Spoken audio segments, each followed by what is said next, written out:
Manitoba Derby. It's Matt's broken foul back to Bonanza down the rail. Mr. Expedient. Speed stretch approaching the wire, and it's going to be Smuggler's Hole to take the 2009 Manitoba Lottery Derby. To the outside, Statches continues to go on with it, and Statches is going to pull the upset. He's drawing away to win the Manitoba Lottery Derby.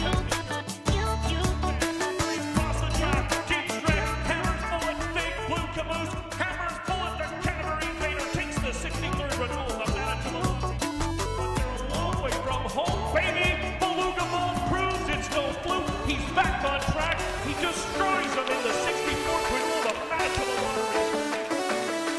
Narco, but Assembly Hall is going to get it done in the Manitoba Lottery Derby. Second, enormous strides, Street Prancer coming to the wire. It's going to take the Manitoba Derby. Flashy Fuel with 6. One more try. Flashy Fuel is going to hang on. But it's inside straight. He's gonna do it in here. Escape quad trying to battle back, but Pineapple is the 16 pole. Sky Promise is gonna take in the derby. Oil money, he can't go about it. It's unusual Mongolian win takes the 72nd running of the Manitoba Derby.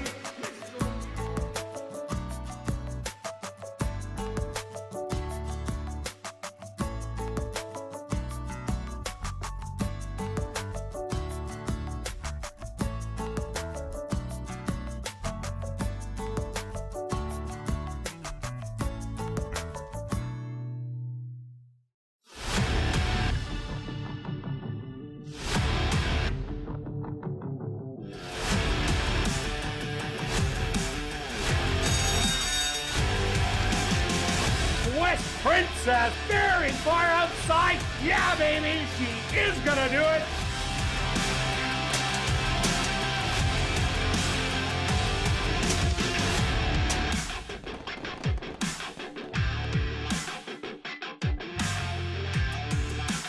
The Manitoba Jockey Club acknowledges that we are on Treaty 1 territory and that the land on which we gather is the traditional territory of the Anishinaabe, Cree,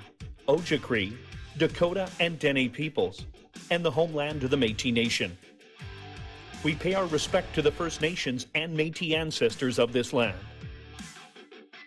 And welcome everybody to ASD Live, brought to you by Manitoba Liquor and Lotteries. Day 3 on our racing calendar. Lots of action in today's 7 races. Quick look back at last Tuesday's racing action. Who is hot? Well, jockey Ronaldo Cumberbatch was. He ended up recording 2 wins on the card. And Lionel Camacho Flores, he also had 2 wins. And both of those aboard Deb Buffalo and Marvin Buffalo's horses, as those were sharp wins at sharp prices. And as you see, the jockey standings, Ronaldo Cumberbatch on top with 3, followed closely by Neville Stevenson, Lionel Camacho Flores, Jorge Carreno, and Chavi and Chow. And on the trainer's side, Jared Brown, Wendy Anderson, Marvin Buffalo, all with 2, and several others. With 1 getting out of the starting gate early. We had a couple of nice stake races. We had the 3-year-old stake, the Lord Balcony. That was won by Brody Streak. For the connections of Tom Gardapi Jr. with Ronald Alley aboard. And then on the girls, the older mares side, what a win in the Ruby's Big Band by half in the wrapper. The fractions in that race, 21-3, 44-2. Finishing up in 57-3, winning by about 4.5 lengths in the end. But she opened up almost 10 at one point and was just sizzling around the racetrack for Mike Taphorn and Neville Stevenson. Stretch, what did you see in the opening 2 days? Yeah, I'm with you. Exciting opening week. If you saw it last week, we had a record-breaking handle of wagering. Lots of good prices. If you hadn't turned in, not to worry. This week is similar couple cards, very competitive. Just a few stats. I like to look back at stats. Last week, on day 1, there were 3 favorites. 3 favorites won. On day 2, none. On the week, the 2 days, the 14 races, lowest price was $4. Highest was $22.10, which you had mentioned on that horse. So here's the first question of the year. Kirt, in the 3 days, giving you the average, what was the average win price of the last week? What do you think? Let's go with $13. A very good guess, as I would not expect anything other. It actually was $12.25, so you're right on there. Day 2, the price is actually...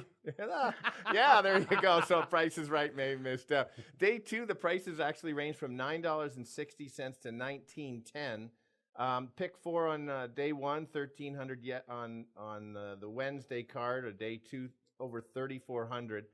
For myself, I thought the first 13 races of the meet, we had a handle on it. I wasn't a big fan of the winner in the last race. I think Kirt had that as his 3rd or 4th pick. So he had that. Last thing for people that maybe missed out, there were 4 winners coming from Turf Paradise, 2 from Golden Gate, 2 from ASD that were off layoffs, and 2 first-time starters, and then the rest were kind of individual races from there. This opening card this week, very competitive. Yes, maybe slightly smaller, but I think most of the horses in the first 5 are very, lots of chances, maybe a little chalky at the end, but lots to talk about. Kirt, may we get started? All right, here we go. We're going to kick off the card with an allowance race for fillies and mares 3 and up that are non-2 lifers. Again, going the 5 furlong distance. Stretch, what do you like in the first? Okay, similar. As mentioned, there was a couple ASD winners last week, coming from basically 6 months off approximately. You'll see this week a lot more ASD horses that are back in that extra week of training. Really good on pushing it back. So now we're getting all the local horses back. I went to the 4 horses. My top selection was competitive last year. Racing was in Manitoba breds, but if you look at a couple of Manitoba breds, including Hidden Grace, yes, she is a Manitoba bred, but she could race anywhere and wins all over the place. So even the first race last year, she stalked against the boys, so she can run fresh. So that was my top selection. Second selection is the 3. Yes, the dreaded 3-year-old versus older. Normally, I like to wait till August to take the 3-year-olds versus the 4-year-olds, but at least she's at least been racing and coming from Turf Paradise. Before that, Golden Gate. Only did race against 3-year-olds. That's why it's not my top selection. And then the 2 horses, my third selection, Kirt's top selection. Only 1 start last year, but 2 years ago, showed big improvement. Devin has a win, as you show, 3 of 5 in the money. So I've got it 4-3-2, Kirt. Yeah, I got the same horse as you do. I think Prairie Magic is probably the predominant speed of the race. Had to run against Melisandre in 4 out of the 5 outings. And Melisandre is still undefeated. The one time Melisandre wasn't against Prairie Magic, what happened?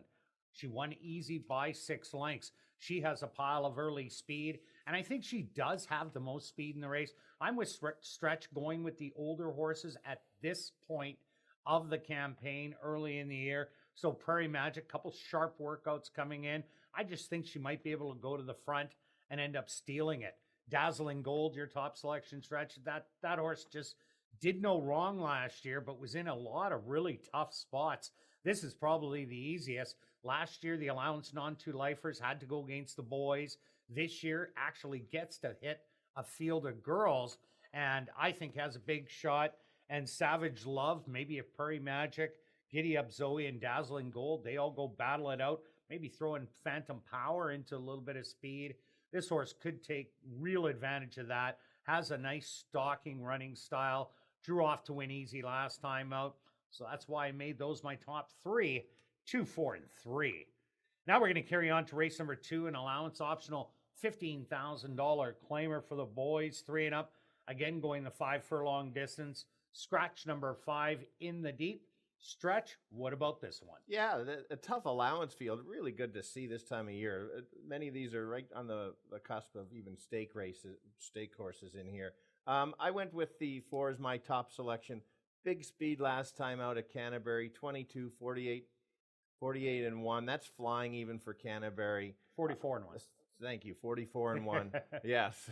48 for Canterbury, that's a little bit slow. That would be crawling, especially. Well, that horse would not be on the lead in this one. This horse doesn't need to be on the lead, but I think we'll just get to the lead. Shortens up. Even with because of that the pressure, I think the horse can keep going because of the cutback. My second choice, even though I think the 4 is the one to beat. The 1 is my second choice. Has the figures, has the right running style to sit just off the pace. And in case there is a duel between 2 and 4, the 1 might get the jump on the 3. So that's why for me it's a nice exactor for me.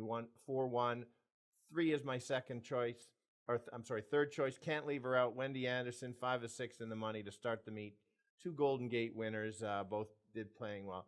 This one is coming from Woodbine. Half in the Wrapper did come from Woodbine, but was an ASD horse mostly. This is the first start for the 3, and I like to give the Woodbine horses a start. Certainly, they don't translate as well as the Golden Gate horses that come here. They certainly can run. I'm going to wait and see. So I'm going to go 4-1-3. Yeah, I'm with you on number 4, Capture the Glory. I watched that replay, and after 5 furlongs, this horse was still running real comfortable on the front end, and then just ended up tiring very late down the lane. Those races at Oaklawn Park, running 2nd and 3rd for 62.50. Those are still very tough races that a lot of these horses would have a tough time competing in. Robertino Diodoro sends this one over from Canterbury. Probably be a short price at post time, but I think definitely is the one to catch. I did go to number 3, Yola, for 2nd. This horse ran some great races at Woodbine last year, and after getting claimed, went in a starter optional, which was a much tougher race than the open race, and only got beat by 2.5. And I like the comment, gamely in that 11-horse field. I think this horse will be in a stalking role with the 4 all alone. Yes, Wendy Anderson has 2 wins. Both of them were from Golden Gate with winter racing, but she can get these horses ready to go at first asking. So I went with Yola for 2nd, and I went for number 1. It's that time for 3rd. I think this horse is more of a router than a sprinter, but the sprint races were good ones. Never got beat by much. Draws the inside, fitness advantage. So I got the same 3, but a different order. 4, 3, and 1. Now we're going to carry on to race number 3, kicking off Jackpot Pick 5 wagering for a $2,500 claimer for 3-year-olds and up that are non-winners of the year. They're going to go that 5 furlong distance and Stretch. Looks like another big favorite in here. Yeah, I expect a big favorite here. I can something to learn from last Wednesday. I felt after right before the race, I had probably given out a poor pick, and it proved it right. There was a 9-year-old in the first leg of the pick 4. You actually had the winner there, Kirt, and the works were not great. And I just based it purely on the distance expert or distance specialist. At least this one is another 9-year-old. The distance absolutely is not a problem, but take a look at the work. This work is a really nice work. This horse has won at the distance before, but it's also a great spot by Alan Brown in here. The horse cannot be claimed because he was in for 25, so he fits the spot. He gets one. Is it 1 or 2 starts? Off for 6 months, 2 cracks at it. Okay, so great spot here. Puts him into the bottoms. Outclasses at this level. Put this horse a little bit higher, kind of like the horse the other day that I made not a good selection. 'Tis Funny, 5 furlong specialist. That's the horse I'm going with. After that, for me, it's a bit of a guess. I went with the layoff horse, the 5 horse, 5 of 10 in the money, has good figures. Started at a higher level last year. Remember, we talked about that. I think it will stock. Morning line, maybe get a price if the 2 is not back to last year's form. And then the last one, number 4, same kind of thing, steady works, same reasons, but actually started an allowance. I thought the horse ran well, just a little over his head. So if the 2 doesn't stop, the horse wins. If it does, then it's, for me, wide open, but I'll call it 2-5-4. Yeah, I'm with you on number 2, 'Tis Funny. The 5 furlongs hits 'Tis Funny absolutely perfect. This is where the horse loves to win. But usually every year it starts off at 5,000 wide open, but got in under that waiver at the 2,500. These horses are going to have a real tough time keeping close early. They might be able to show some run down the lane. All depends whether Alan Brown has his horse tight and ready to go. But you said that workout 47-3. That definitely stands out. 'Tis Funny. Going to try and steal it on the front. And I got to think that it's just going to do that. I also like number 1, Soul Obsession. Here's a horse that runs really well fresh every year.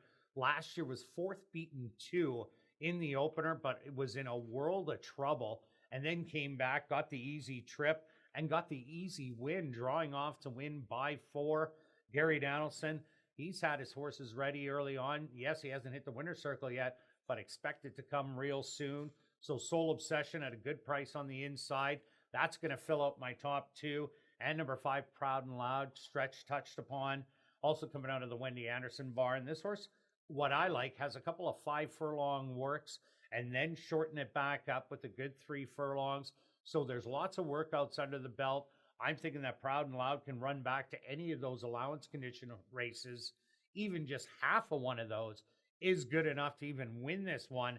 But I'm putting it for 3rd. So I'm taking 2, 1, and 5. Now we're going to carry on to race number 4, kicking off $25,000 guaranteed pick 4 wagering. For this $10,000 claimer, they're going to go 7 furlongs, scratch the 1 Monstradamus. Stretch, we're stretching out for the first time in 2022. Yes, make note of that. Just if you're not completely sure, it is 2 turns at the ASD. Some tracks are 7 furlongs or 1 turn. We are 2 turns, pretty quick to the first turn. So the rail can be a little bit more favoring. This is one of those I'm handicapping a little on the fly because I did not know about the 1 scratched after I handicapped. I saw it when I walked in the room. But we'll still go with my selections. I may make some changes, so stay tuned, Beth, for some stretch change alerts. We will start with the 2 as my top selection. I originally thought there could be a 3-horse duel between the 1, 3, and 7. We take the 1 out. Means you really have to re-handicap the race when that happens. You can't just move up your picks.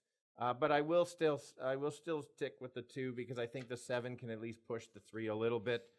Stalking gets the rail if it wants it. Antonio knows how to wait and I think pulls the trigger and takes over the top of the lane. 6 was almost my top selection. I decided looks very good on paper. The last 2, the reason I did make it the top selection is because the last 2 races were taken off the turf, and usually there's horses that just stay there on the turf and then they run on the dirt, and usually they're aiming for the turf.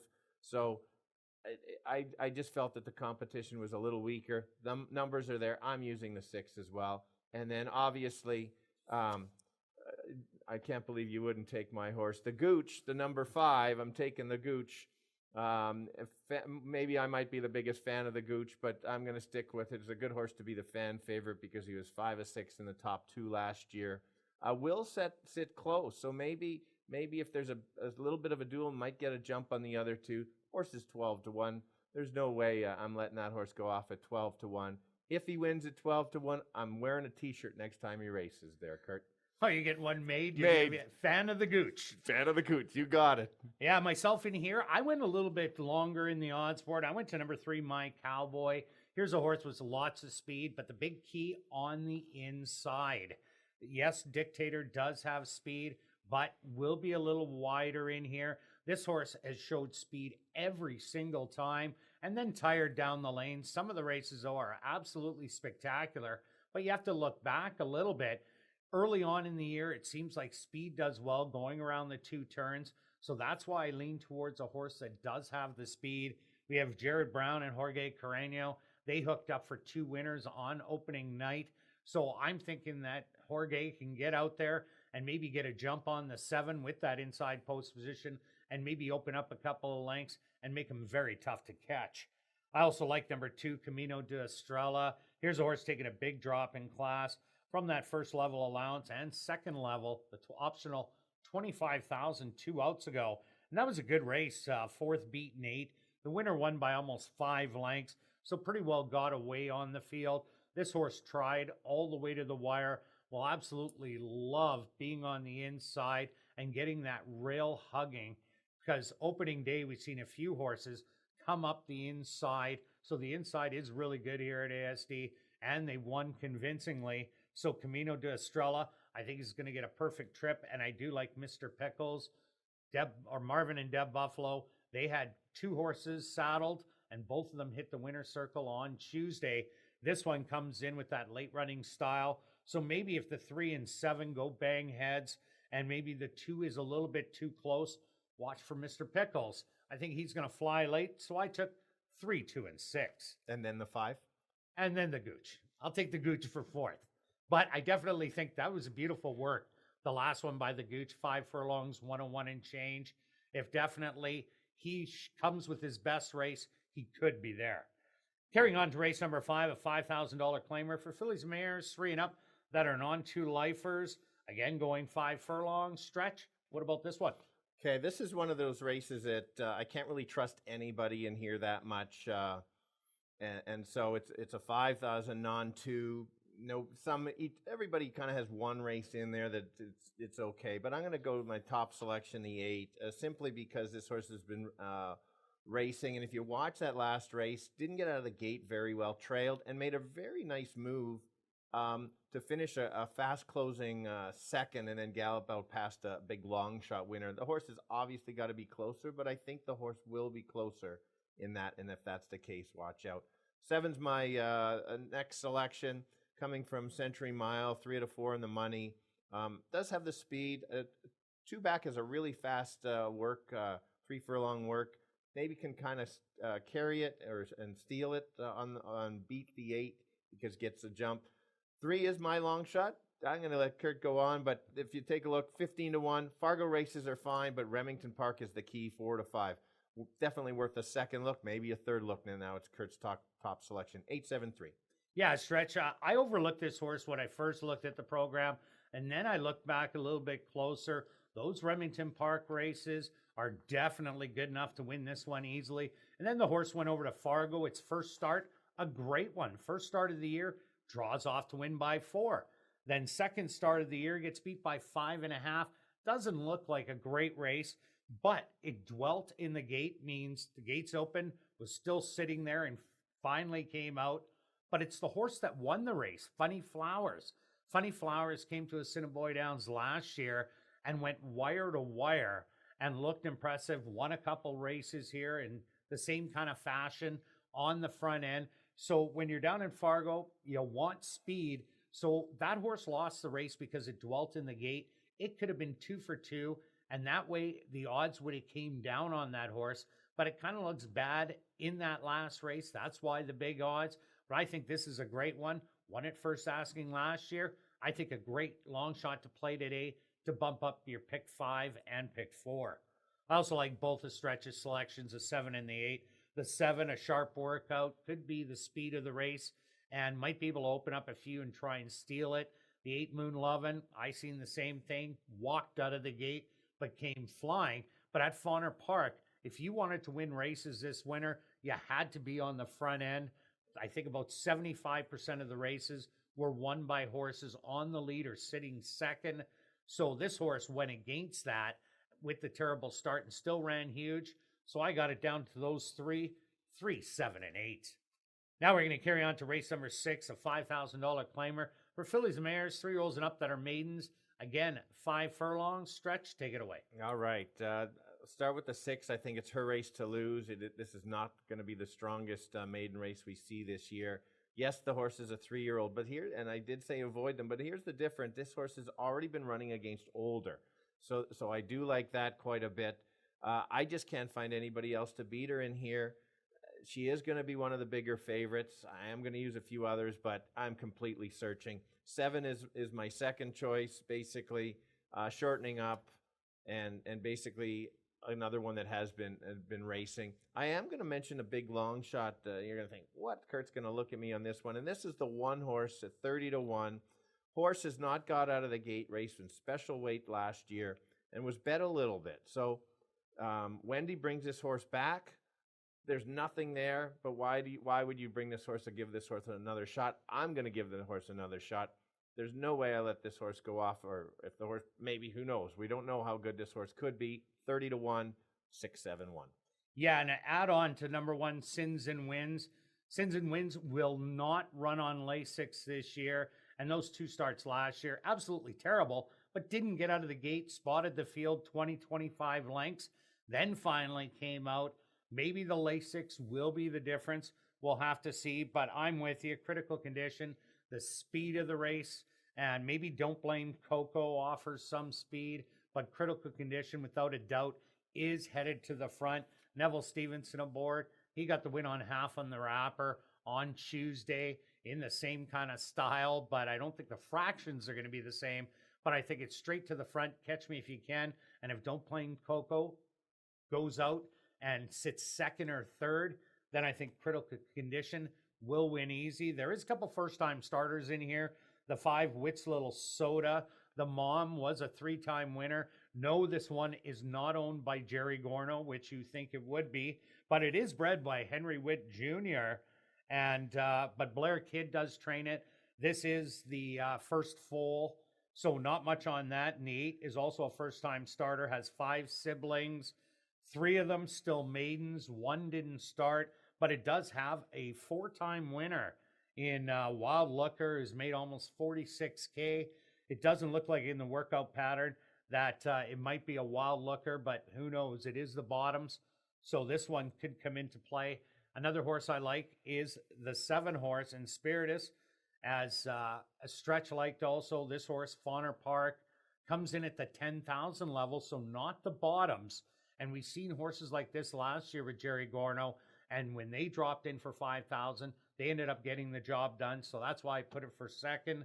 With Don't Blame Coco for third, I'm 6, 7, and 2.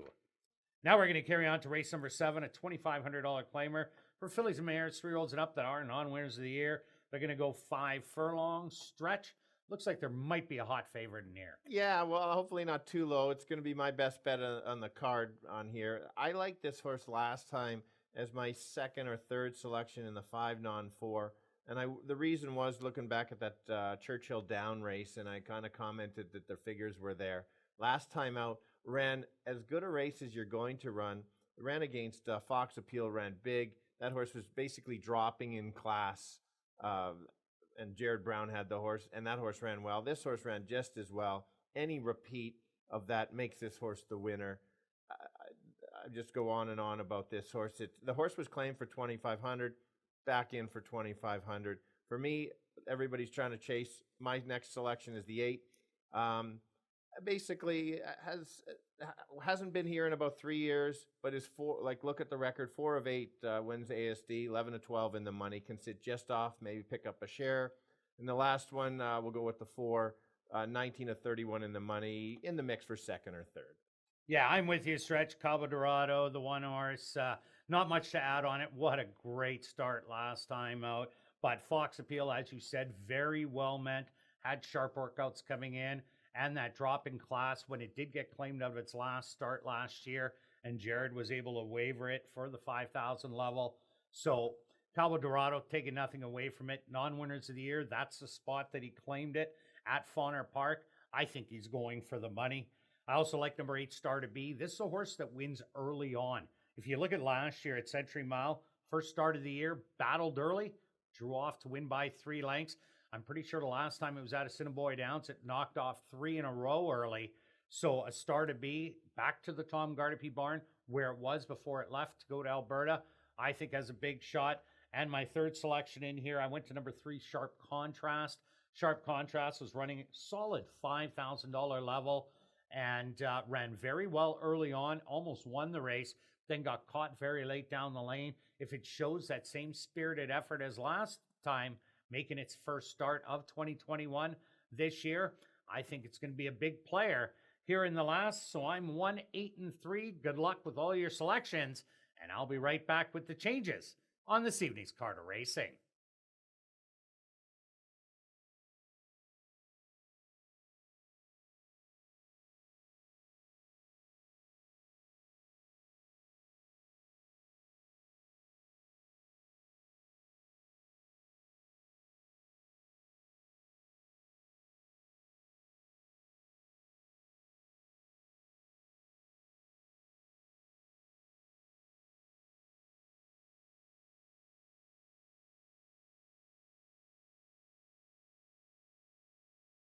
And if everybody can get their pens and programs ready, here are the changes on this evening's 7-race Carter Racing.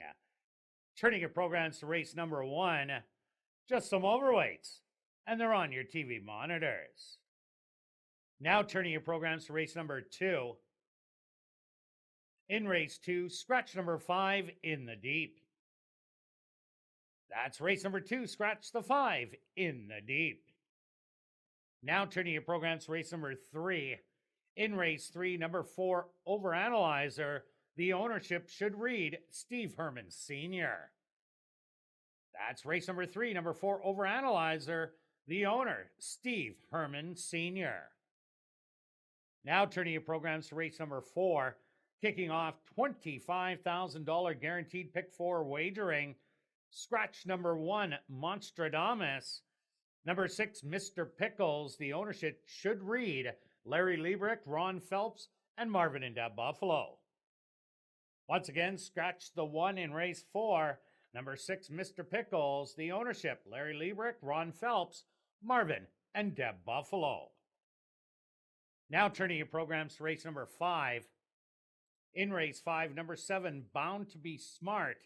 The ownership should read Black Diamond Stable. That's race number 5, number 7, Bound to Be Smart. The owner, Black Diamond.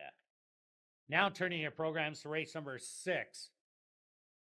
In race 6, number 1, Sins and Wins will not run on race 6. That's in the 6th race. Number 1, Sins and Wins will not race on race 6. Also, number 5, Wits Little Soda. The ownership should read Catherine Ursel, Boss Baby Racing, and Blair Kidd. That's race number 6. Number 1, Sins and Wins, will not run on race 6. Number 5, Wits Little Soda. The ownership, Catherine Ursel, Boss Baby Racing, and Blair Kidd. Now turning your programs to race number 7, our jackpot high 5 race of the evening. The carryover, just over $10,000. And just the lone overweight on your TV monitors.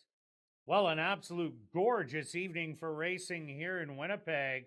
Currently, under mainly sunny skies, the temperature 20 degrees Celsius or 68 degrees Fahrenheit, and the track is listed as fast.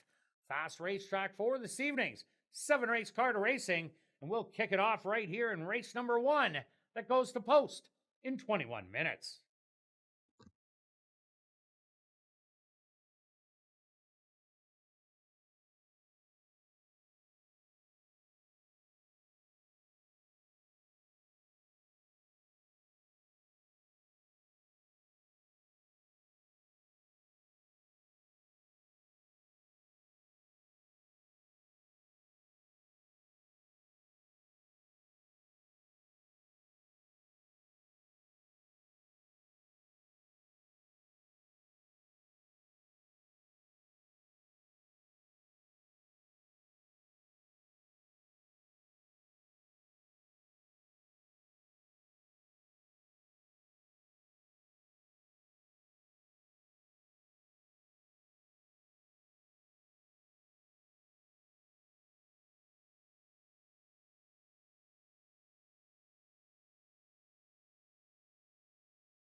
Welcome down to the paddock for race number 1. We're going to kick off the Monday night card of racing with an allowance race for Fools and Mares 3 and up that are non-2 lifers.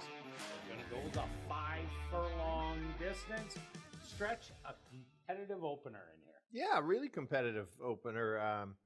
We have the same 3, but I think there's a couple in here that could even upset our top 3 selections. But I'm going to start with my top selection, and that's the 4 Dazzling Gold. If Jake can find, there we go. We checked the equipment. Yep, got the blinkers. I thought this horse was actually improving as the year was going, running some very nice races. Yes, it was in Manitoba breds, but if you look at the competition, Hidden Grace, it doesn't really matter. I do like the reason I put this horse on top was I liked that first effort last year in May 26th off the shelf against the boys and ran a competitive race. That Bad News was a speedball, and this horse chased. There's none of those in here, and so that's my kind of top selection, chasing the others and maybe taking over. Yeah, no doubt about it. Even Dazzling Gold got in some trouble that race. I remember that, steadying behind horses late down the lane as there was a bit of a log jam inside the 16th pole, but Dazzling Gold has raced against a bunch of monsters and boys. I went to number 2, Prairie Magic, a young horse, and just finding herself. Last year only had the 1 start, but showed really good speed against the undefeated Melisandre. Was beaten by 15, but look at the one time she did win. That was the only race that Melisandre wasn't in, and easily went wire to wire by 6.5. Dazzling Gold does have a little speed. Phantom Power has a little speed, as does Giddy Up Zoe, but I really think Prairie Magic has a little bit more speed, and a couple nice workouts coming in, 36-3, 48-1. And what I'm liking even more right now is the 5-1 on the board.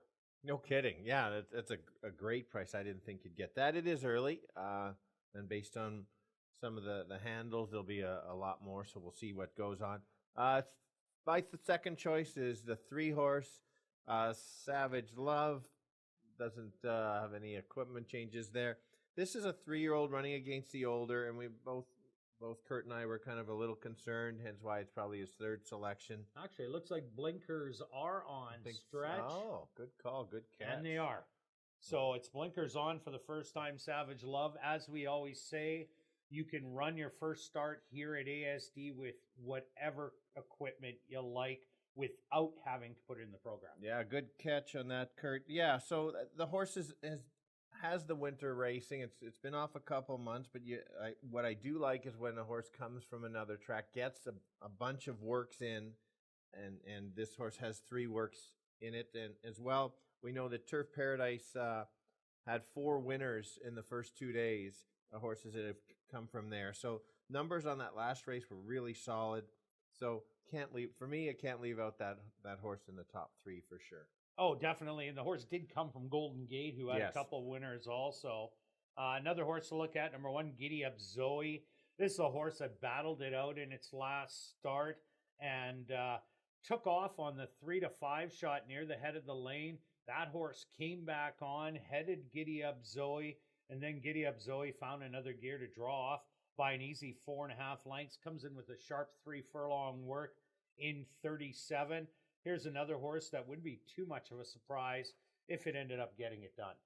I agree with you. I agree with we're not sure. Who do you think is going to the lead in this race? I think it's Prairie Magic, 100%. That's the way this horse runs. Okay. But I think Dazzling Gold will also show some speed. Yeah, I'm with you that there's enough that I don't think Prairie is complete lone speed, because there is a bit of other speed in here, and so that's how, like you said, mentioned the 1. If you want another potential closer 2 back that is off a layoff, does have a 5, some steady works. I would have liked to seen a 5 furlong work, and that's the 5 horse.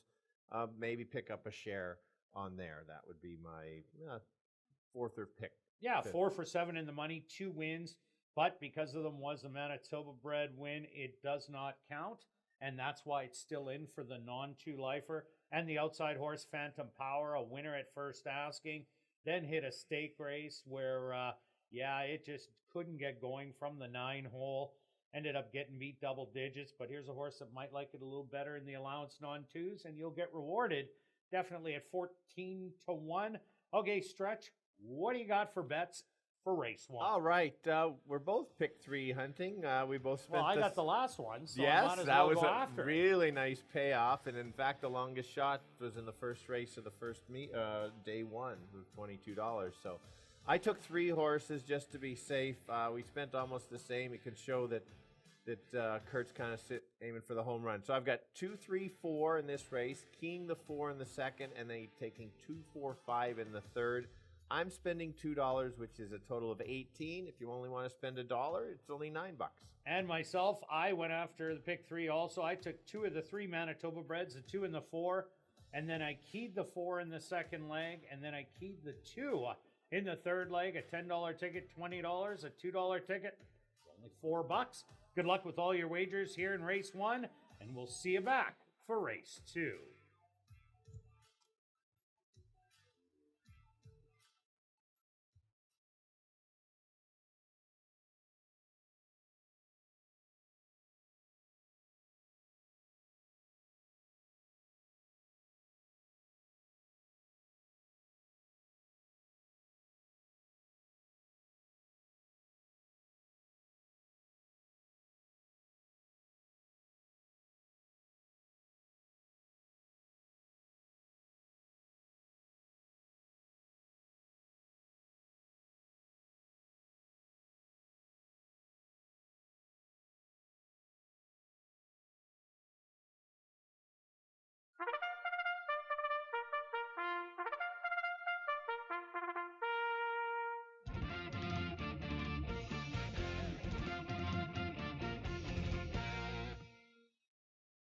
The horses are on the track for race number 1. They're going to go 5 furlongs for $15,000.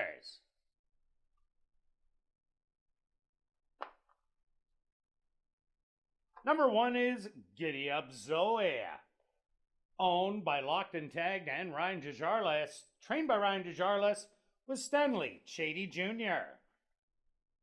Number 2 is Prairie Magic, owned by Dr. Betty Hughes, trained by Devin Giddens with Ronaldo Cumberbatch. Number 3 is Savage Love, owned and trained by Elton Dickey, Leroy Nelson in the saddle. Number 4 is Dazzling Gold, owned by Starfield Stable, trained by Tiffany Husbands with Antonio Whitehall.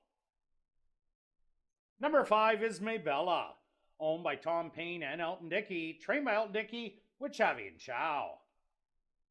Rounding out the opener is number 6, Phantom Power, owned by Wendy Anderson and Keith Wright, trained by Wendy Anderson with Craven Badry. Post time for race number 1, 7 minutes away.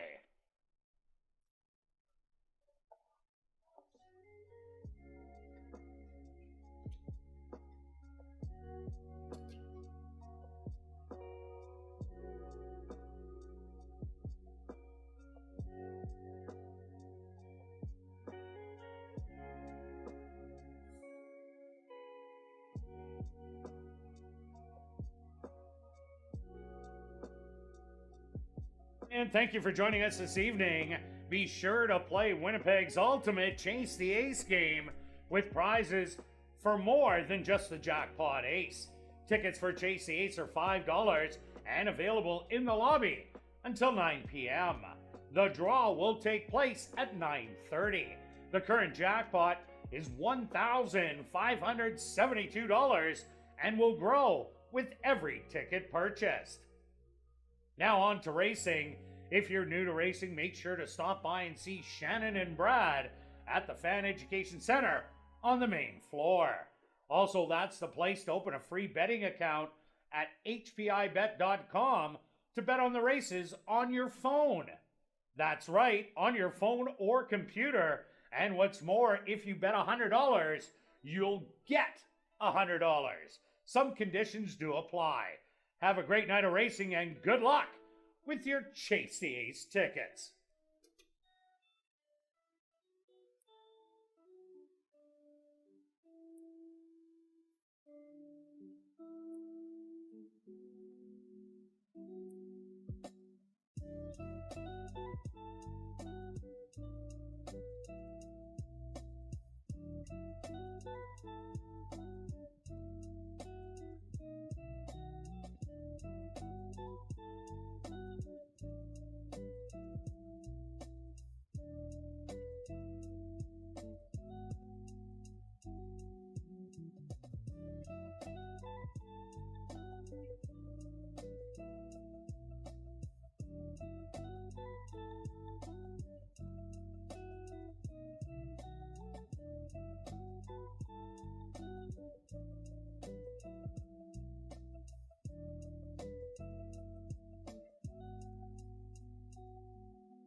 It's now 2 minutes to post time at ASD.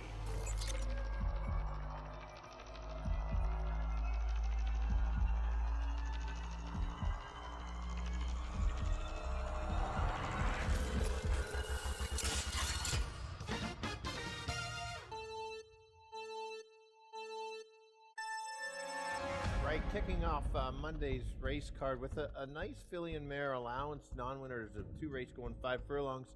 I've landed on the 4 horse. I've watched this horse run for the last few years, racing against some very good horses, very competitive, and I think this horse, I think she can stalk, sit just off, or even just take over. She has the talent to do that. That's my top selection. The 3 horse is the racing horse coming, the horse that's been racing already from Turf Paradise. They've been successful so far at the meet, so I've got it 4-3-2. Kirt?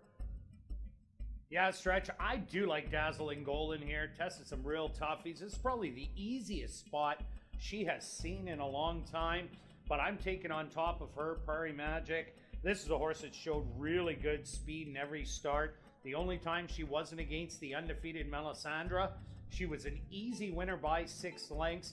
She will be on the inside, and I think that speed will be tough to catch, so I'm taking 2 and 4. Good luck here in race number 1.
Giddy Up Zoe, the first to enter the starting gate.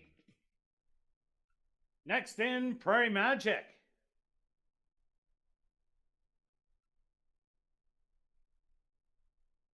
One of the co-favorites at 2-1. Savage Love steps in. The other co-favorite, Dazzling Gold, walks right in. Now just 2 left to load. Maybella.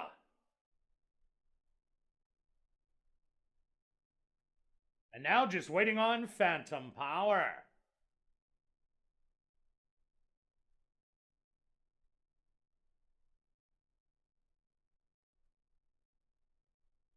The field is set. They're at the post. And they're off. From the inside, Giddy Up Zoe wants the piece of the front end and is going to get it by a length and a half. On the outside, Maybella away alertly in between horses. Dazzling Gold on the rail. Prairie Magic has recovered from a little bit of a slow beginning to now take up second. And Savage Love is in the fray with Phantom Mac well behind the field by about 10. The opening quarter, a quick 22-2. And it's Prairie Magic on the inside. In between horses, Giddy Up Zoe. A 3-wide bid. Maybella as they hit the head of the lane. Prairie Magic still with the lead. Giddy Up Zoe. The menace in between horses. Maybella 3-wide. Now Giddy Up Zoe takes over, but Maybella is putting a big fight. Savage Love trying to rally late. Digging in. Giddy Up Zoe. Looks like she got it. Second best, Maybella. Third's going to be Savage Love, and fourth, Prairie Magic.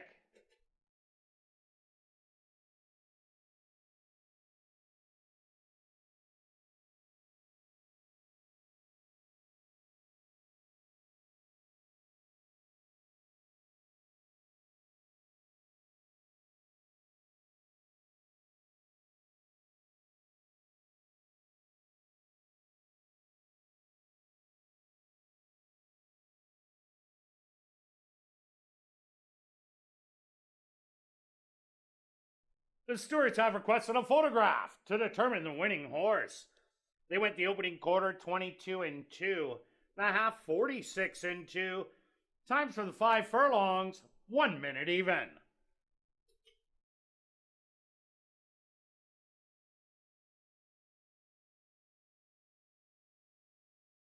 Results of the photo show the winner number 1, Giddy Up Zoe. Second goes to number 5, Maybella. Third to number 3, Savage Love. And fourth to number 2, Prairie Magic.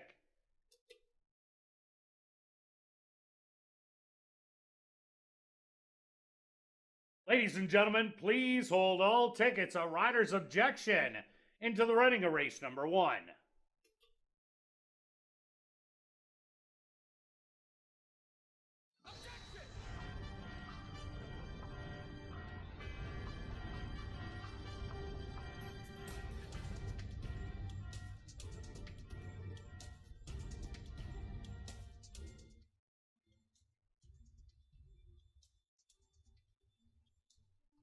And ladies and gentlemen, Ronaldo Cumberbatch aboard number 2 Prairie Magic has claimed interference against the unofficial winner, number 1 Giddy Up Zoe, and jockey Stanley Chady Jr. That's a rider's objection, 2-1.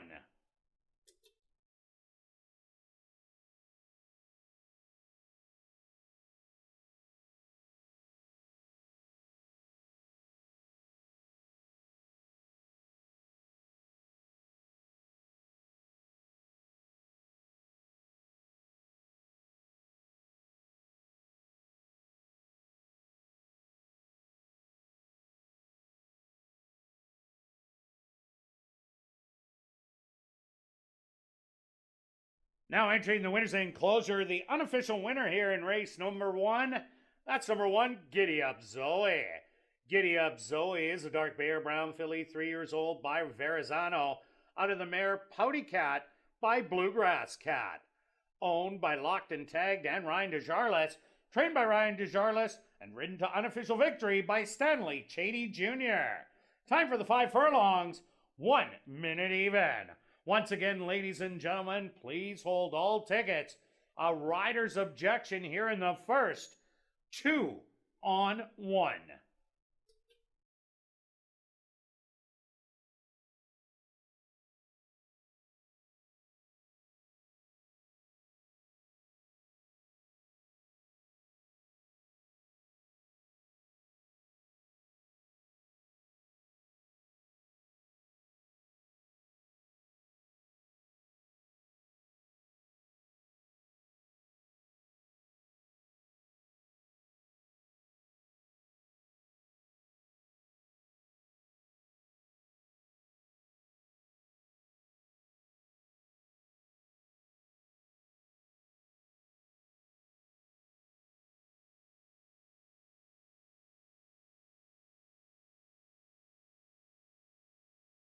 Ladies and gentlemen, after reviewing the films, the stewards have disallowed the claim of foul. 1, 5, 3, and 2 is now official.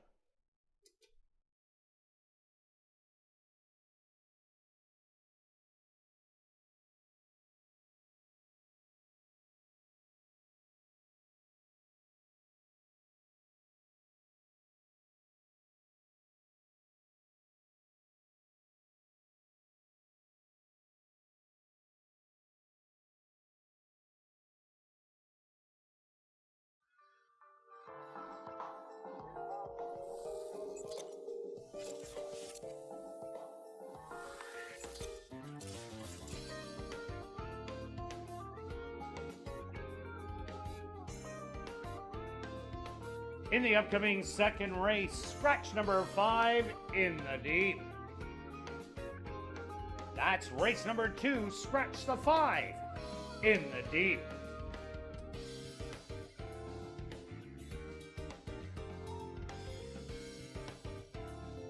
And as I mentioned earlier, ladies and gentlemen, this is your ultimate Chase the Ace place, which raises money for the Final Furlong organization that helps find good homes for retired racehorses.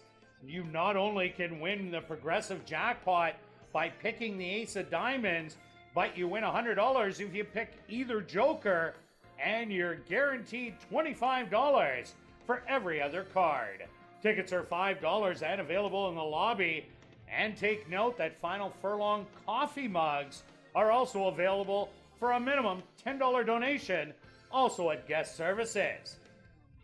And just a note about smoking, ladies and gentlemen, a City of Winnipeg bylaw requires there is no smoking on the tarmac in front of the grandstand. But there is 2 special smoking areas that are available, one south of the tarmac and the other north by the paddock. Your cooperation is greatly appreciated.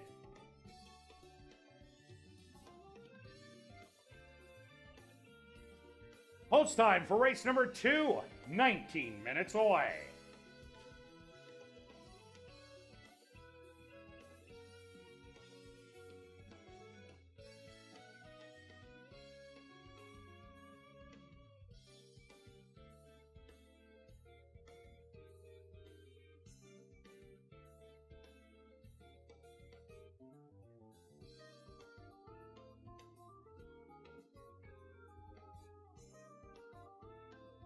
And ladies and gentlemen, this is the objection tape from race number 1. Pay special attention to post position number 1 and 2. Ronaldo Cumberbatch aboard number 2 Prairie Magic claimed interference against the now official winner Giddy Up Zoe and Stanley Chady Jr. in post 1. So guys, you can let this roll. This is the head-on out of the starting gate.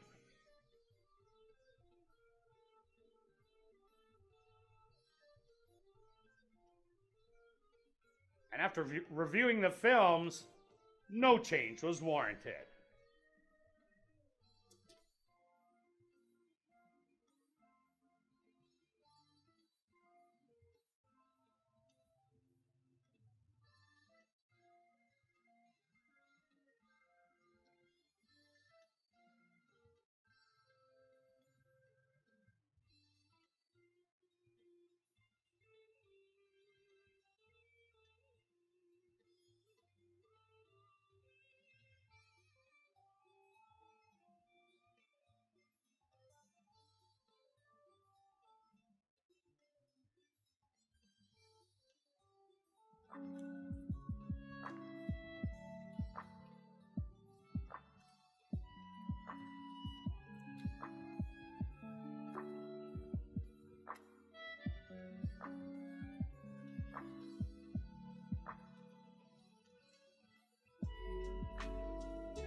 And welcome back down to the paddock for race number 2. We're kicking off another pick 3 with an allowance, optional $15,000 claimer for the boys 3 and up. They're going to go 5 furlongs.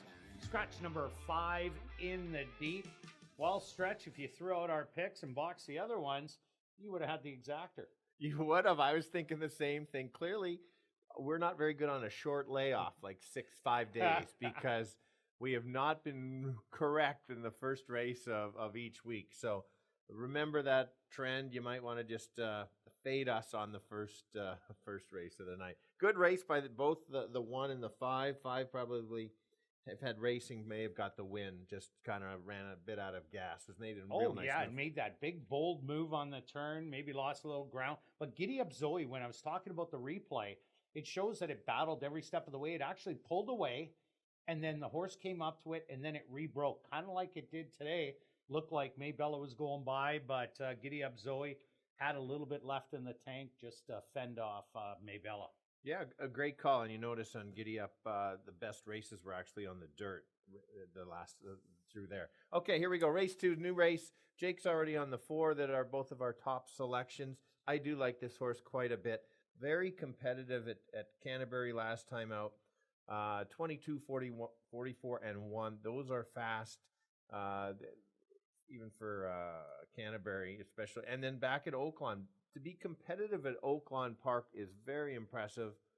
There's some extreme top competition there. You get horses that drop a little bit that are normally 15, 20 claimers into the 10 and the 8. Very competitive. This horse is the horse to beat, I think. There could be some other speed. What I really like about this horse is it's not a need the lead type horse. This horse, if somebody tries to go I don't think Antonio has to gun for the lead. He can just kind of sit and let the other one go. Gets clear, watch out. So for me, that horse is on top, and then it's a few others. Yeah, I'm with you there. Catch me if you can on Capture the Glory. Harry Hernandez had the easy lead, but it was the 6.5 furlongs that I think was the horse's undoing, even though it has won going 7 furlongs before.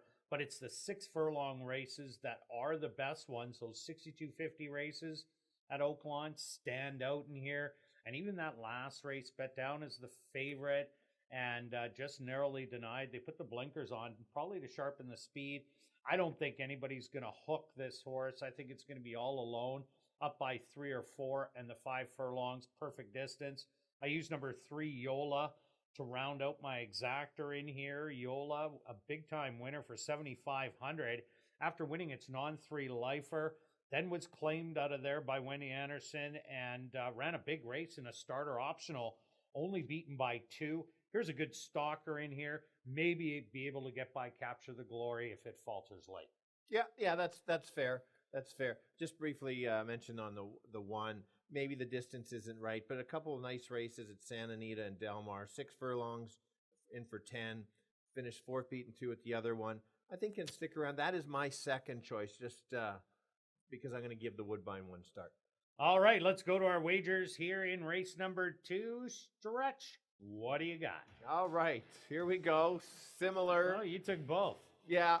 You know, I should almost just be a match and say, you know, Beth, I don't know if you're ready, but a $10 exactor 4 with 1-3. But if you're, oh yeah, Imagine this happening. $20 exactor 4-1. All right, and myself, I'm doing that $15 exactor 4 and 3. Oh, there you go. Well, we only have it at $10. You got 10 left over. Okay. Good luck with all your wagers here in race 2, and we'll see you back for race 3. Kicking off Jackpot Pick 5 wagering.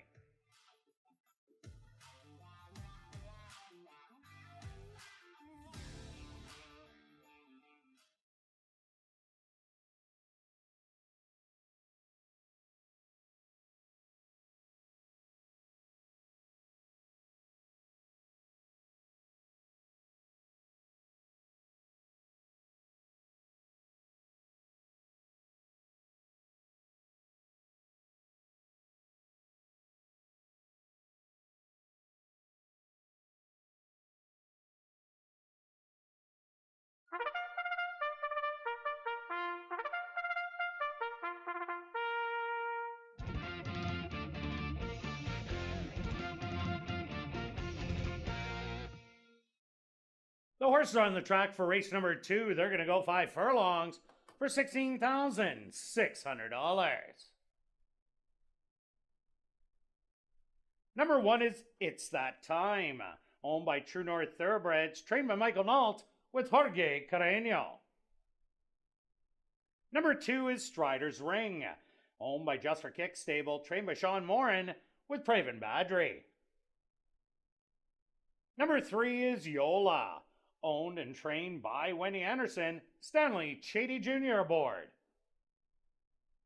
Number 4 is Capture the Glory, owned by Rick and Clayton Weiss, trained by Robertino Diodoro with Antonio Whitehall. Number 5 In the Deep was scratched. Number 6 is Taco Flavored Kisses, owned by DLK Racing Stables, trained by Elton Dickey with Chavi and Chow. Post time for race number 2 in 7 minutes.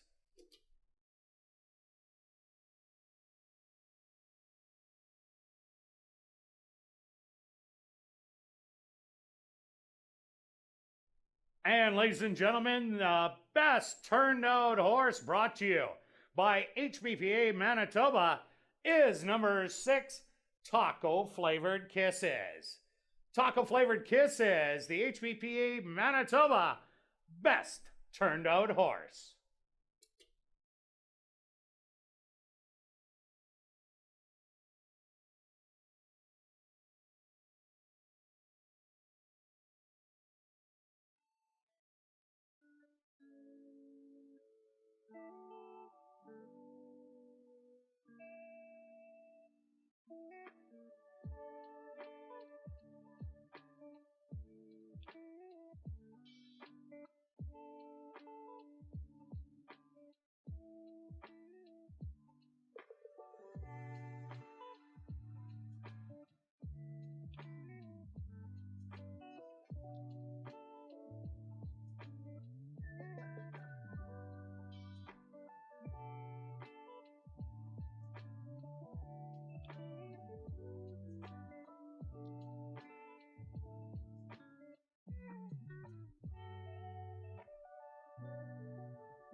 It's now 2 minutes to post time at ASD.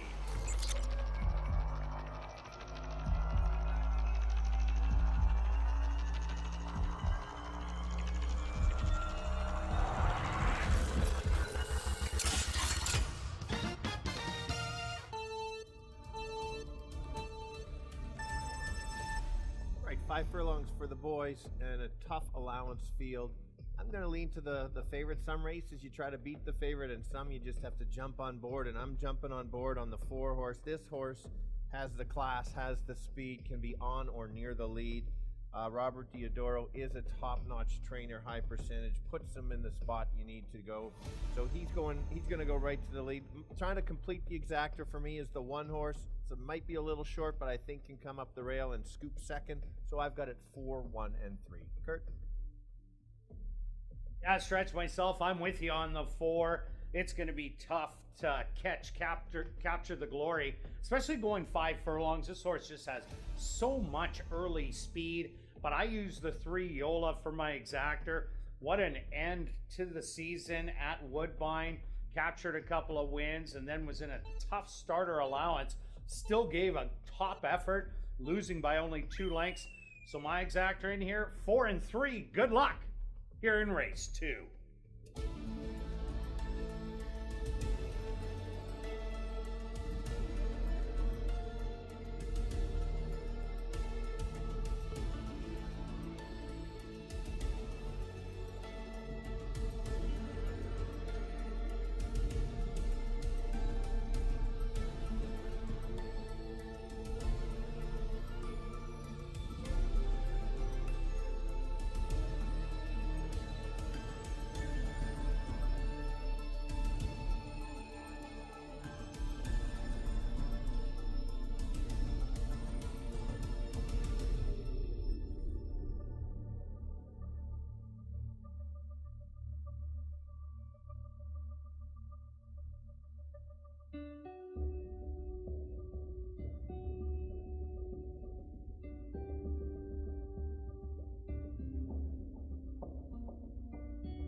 post time.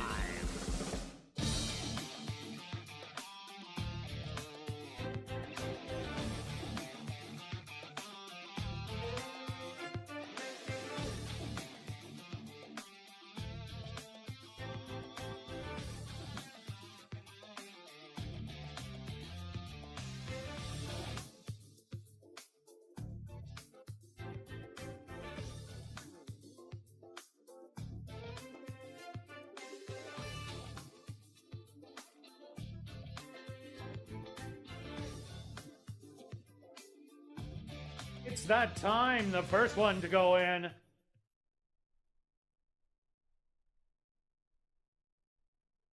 Strider's Ring walks right in.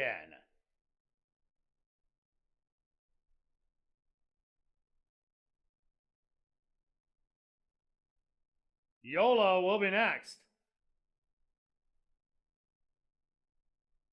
Just 2 left to load. Capture the Glory, the even money favorite.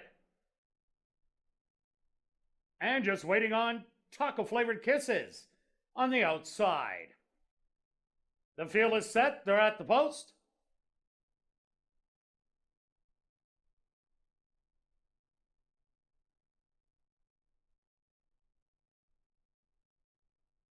And they're off. Quickly from the middle, Capture the Glory. Showing good early speed to the inside.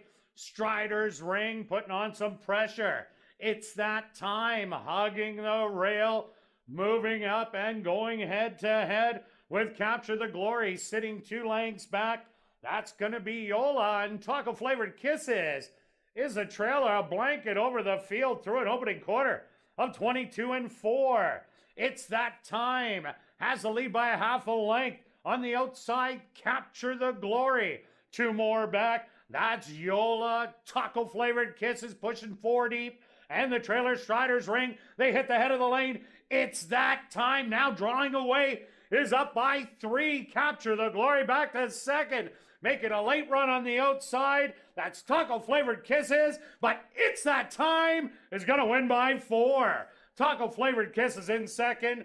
Third to Capture the Glory, and fourth to Yola.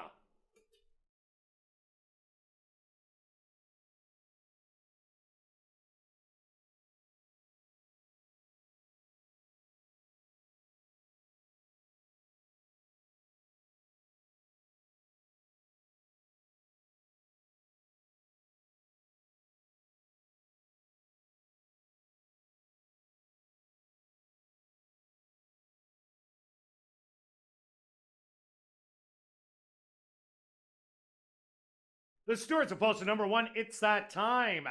As your race winner, second goes to number 6, Taco Flavored Kisses. Third to number 4, Capture the Glory. And fourth to number 3, Yola. They went the opening quarter 22-4, the half 56-1. Time for the 5 furlongs, 59.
Now entering the winner's enclosure, the official winner here in race number 2.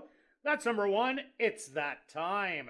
It's That Time is a chestnut gelding, 5 years old by strong mandate, out of the mare Magic Kitty by Stormcat, owned by True North Thoroughbreds, trained by Michael Nault, and ridden to victory by Jorge Carreño.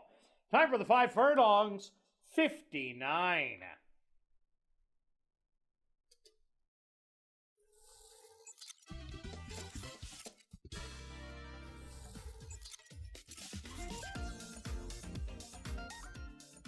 Race 2 is official in the upcoming 3rd race. Number 4, Overanalyzer. The ownership should read Steve Herman Sr. Once again in race number 3, number 4, Overanalyzer. The owner should read Steve Herman Sr.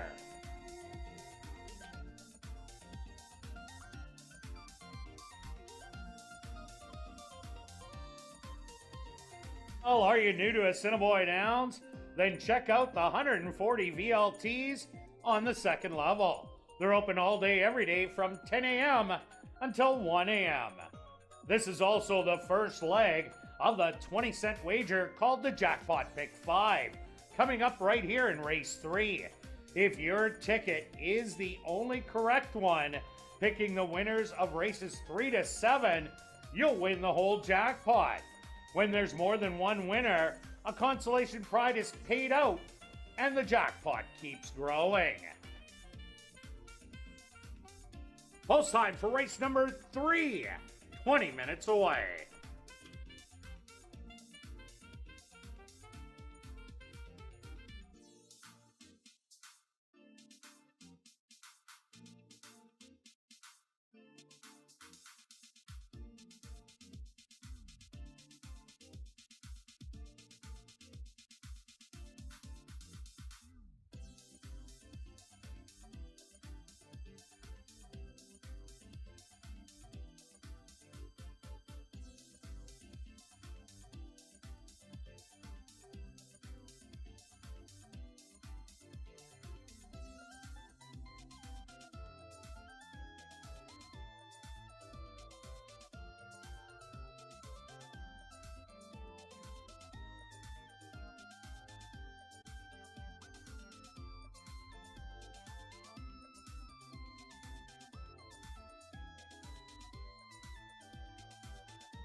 Ladies and gentlemen, turning your programs back to race number 2, we had a claim to report. Claim for $15,000 was number 4, Capture the Glory, claimed by Dale Henry, trainer Tom Gardepy Jr.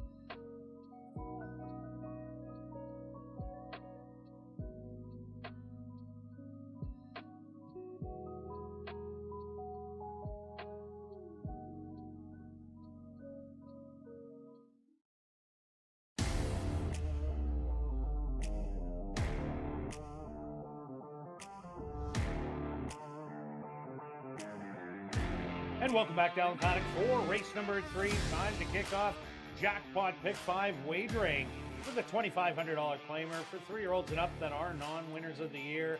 We're going to go the 5 furlong distance. Quick look back at race 2. It's that time. Great ride by Jorge Carreño as he hugged the rail, took the lead away from Capture the Glory, and went off to draw off by an easy 4. Yeah, a sharp victory. Smart ride, like you mentioned. As soon as he got that lead, we were a little worried. Would it be too short? And clearly not. So off to race 3. This is a Jackpot Pick 5, as you mentioned. It's starting to grow. Is it going to go on this card? There are some favorites that could get beat, and if they get beat, that's when the chance is to go. Both of us are on the 2-horse Tis Funny. We've both made money on this horse when he goes five furlongs, and he's going 5. He's got a sharp work. Yes, he's 9 years old, but he's in an absolute perfect spot. He can't be claimed for $2,500. He's probably an open $3,500 horse, and he gets the best distance if you compare the others. This horse is 14 of 25 at this distance. The only one that has 5 wins is the 6, but doesn't have as much speed as Tis Funny. Will be rocketed out of the gate, and we will see how far he can go. Yeah, I agree with you, Stretch. Tis Funny, loads of early speed. Usually starts at about the $5,000 level, but I was just informed of a late scratch here in race number 3. Scratch the 1, Soul Obsession. Once again, a late scratch here in race number 3. Scratch the 1, Soul Obsession. Going back to Tis Funny. Tis Funny, this is a horse, as we've said, 5,000 wide open. Always the first 3 or 4 starts of the year. Likes to run the 5 or 5.5. Always has the lead, and usually up by about 5-6 lengths, and then tiring late down the lane. But there really isn't a lot of other speed to go with Tis Funny. Yes, St. Geezy on the outside, the 7-horse, has a little bit of early gas. But besides that, maybe Wolowitz has a little bit, but they don't have the Tis Funny 22 speed. Nice work coming in 47 and 3. So Tis Funny, definitely this is the one to catch. Who else do you like, Stratton? Okay, I'm gonna go to the we'll go to the 5 here as a selection here. Proud and Loud, and this horse, we talked about it last week in the sense of look where they started last year, and this horse was in allowance 15,000. Was competitive against some of the top horses. You can just look at the names if you know the track at all. Didn't win, maybe over its head, then dropped to the proper level and was very competitive. So like that, the figures are there. Steady works. I really do like the couple 5 furlong works. And so if the 2 backs up a bit and doesn't run like his 8-year-old career, maybe he can take over. Yeah, no doubt about it. I have to adjust because I had 2, 1, and 5. But I'm going to throw in number 6, Wolowitz, for second. He was my 4th choice in here. But after seeing the way Maybella ran for trainer Elton Dickey, he had Maybella ready to go. Wolowitz was a horse that tried real hard last year, won 3 out of 8 starts. It was kind of an all or nothing horse, but Wolowitz isn't going to be sitting too far away. I think St. Geezy runs after Tis Funny about 3 lengths behind. Then it's Wolowitz sitting there, probably with Proud and Loud, and Yodeler's Way with Overanalyzer, probably the furthest back. But I think this horse just might get a really good trip, so that's why I put him late in second. Yeah, I'm with you. After we're kind of on the same page, a bit of a guess looking for some prices, and I'll finish out my third selection is the 4. Same kind of reasoning as the 5 horse, sitting just back. Does have 2 wins at the distance, so I'll stick with the 2, 5, 4. But for me, it's the 2's race to lose. All right, let's go to our wagers today, and of course, being race 3, pick 5 times stretch. Wow, I spent more than you? You got By it. 60 cents. Yes. All right. So I'm only spending 21, which is fine. So I see if I'm alive. If the 2 horse wins, it probably doesn't go. I've got favorites elsewhere. So I went 2, 4, 5, 6, 7. Leaving 1 horse out. Ouch. Yes. Yeah. Don't need the 3. Okay. Everybody will run to the wickets and bet the 3 at 18 to 1. Well, I didn't have the 1 originally either, so I did leave out 2. With all in the next race, and that's all 7 of them, hope to be alive. Then 3, 7, 8, including both Kirt and my big 15 to 1 long shot with the key the 6, key the 1, which is my best play of the day. $21. And myself, I keyed the 2 in here. Tis Funny with the 2, 3, 6, with the 3, 5, 7, 8, with the 2, 6, 7, and I come home with 3 horses, 1, 6, and 8. That'll cost you $21.60 for a 20 center. Good luck with all your wagers here in race 3, and we'll see you back for race 4, kicking off $25,000 guaranteed pick 4 wagering.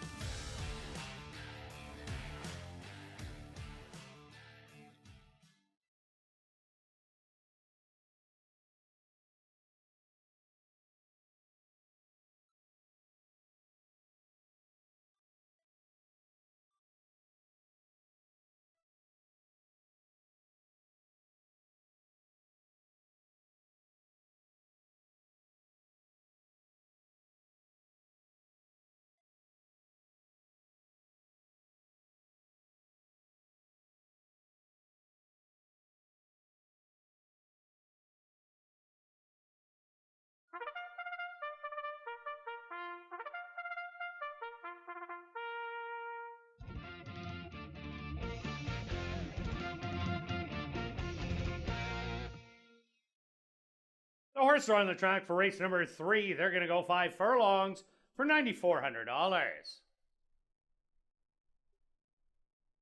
Number 1, Soul Obsession, was a late scratch. Number 2 is Tis Funny, owned and trained by Alan Brown. Antonio Whitehall aboard. Number 3 is Yodeler's Way, owned by Henry Witt Jr., trained by Jerry Gorno with Siobhan Bell. Number 4 is Overanalyzer, owned by Steve Herman Jr. or Sr., trained by Jerry Gorno with Chavi and Chow. Number 5 is Proud and Loud, owned by J.D. Lamont, trained by Winnie Anderson with Neville Stevenson. Number 6 is Wolowitz, owned by DLK Racing Stables, trained by Elton Dickey with Sheldon Chickeness. Rounding out the field is number 7, St. Geezy, owned by A2 Thoroughbreds, trained by Michael Nault with Praven Badri. Jackpot Pick 5 wagering starts right here in race number 3. They go to post in 6 minutes.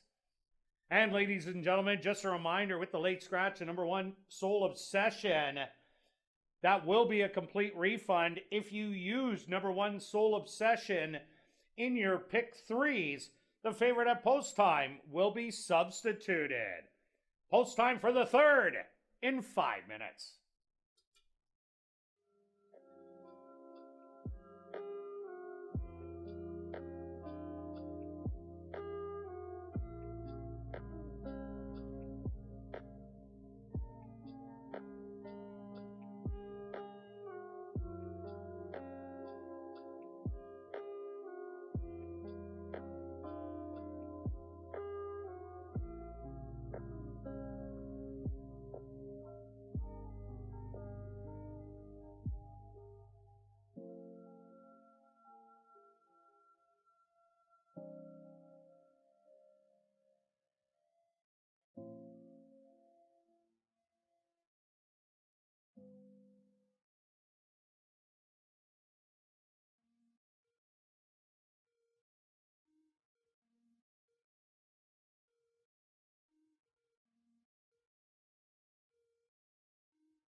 It's now 2 minutes to post time at ASD.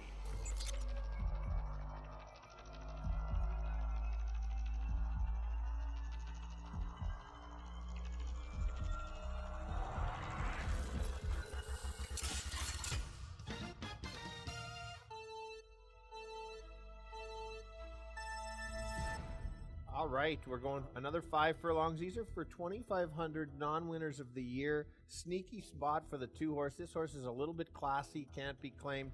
It's going to be Catch Me If You Can. Antonio Whitehall has not won a race in this meet, but we know he's a top jockey and is a very good rider. So I think he's going to get his first win of the year. After that, it's a bit of a guess. Playing for some prices. 4 and 5 are the horses I like second and third. Maybe play an exactor 2-5, 2-4. So I've got it 2-5-4. Kirt? Yeah, Stretch, I'm with you on the 2 Tis Funny. Usually a $5,000 claimer to start out, but gets to drop to the bottom to 2,500. Has the blazing speed of the race and one way of going. Gas pedal right to the floor, and I think it's his race to lose.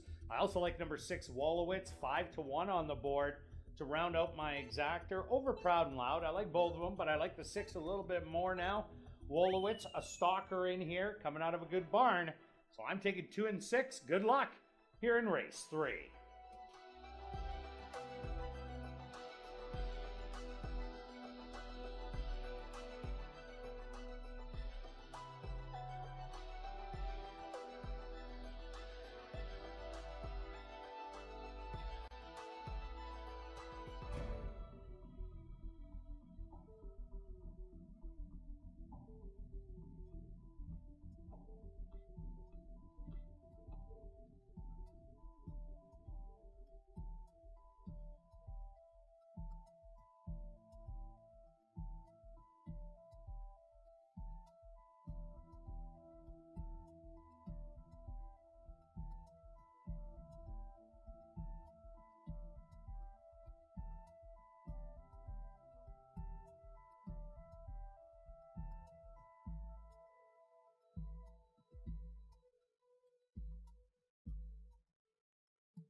'Tis Funny, the hot favorite at 3 to 5, first one in. Next up, Yodeler's May. Overanalyzer is set to go in.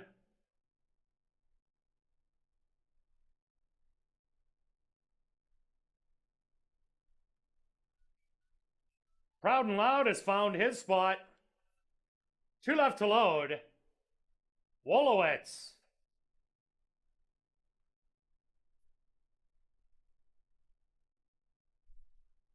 Now just waiting on St. Geezy.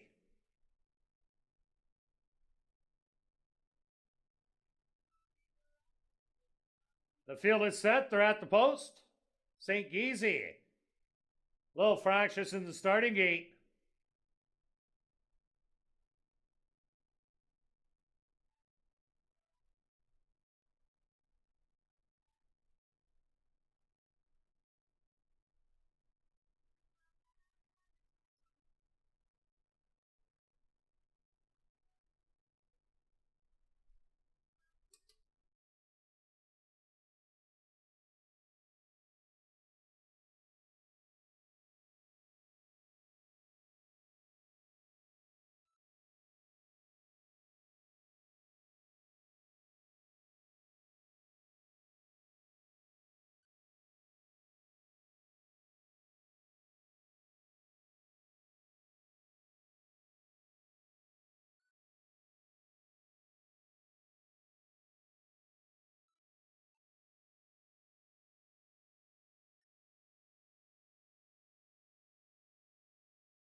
Ladies and gentlemen, we have a late scratch to report, and this is a third race. Scratch number 7, St. Geezy. Once again, a late scratch, and this is the third race. Scratch number 7, St. Geezy. For those of you who wagered on number 7, St. Geezy, there is a complete refund. If you use number 7, St. Geezy, in your pick 3s or pick 5s, the favorite at post time will be substituted. Late scratch here in the third. Scratch the 7, St. Geezy.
Ladies and gentlemen, the horses are being backed out of the starting gate.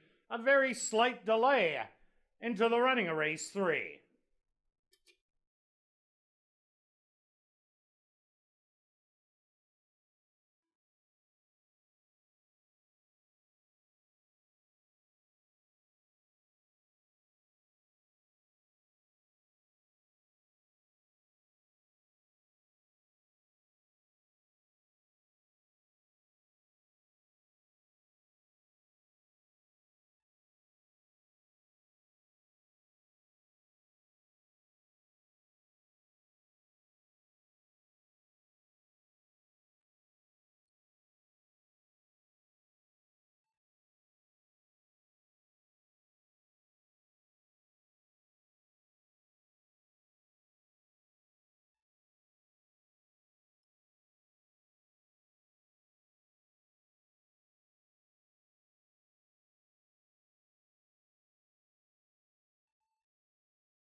It's funny, once again enters the starting gate.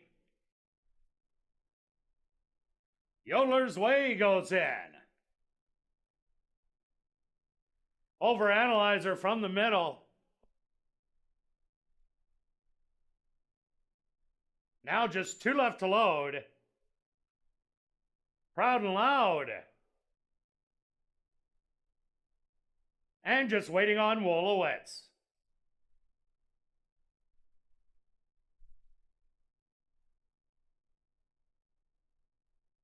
The field is set. They're at the post.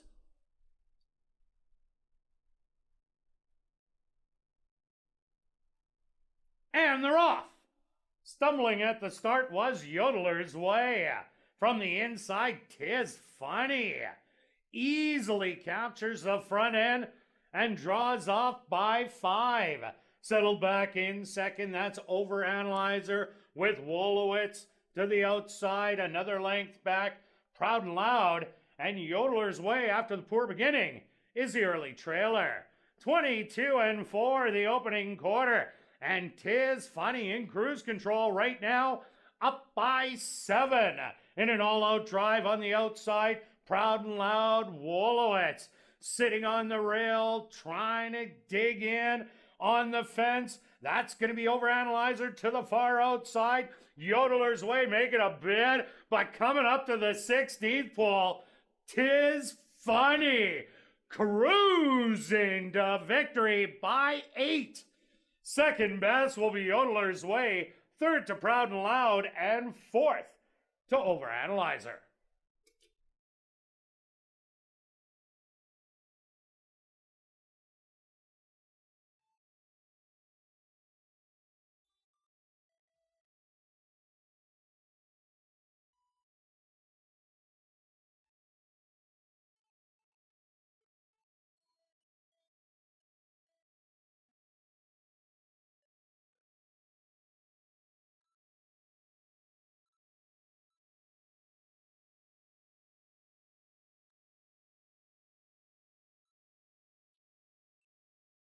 The Stewart's opposed to number 2, 'Tis Funny, as your race winner.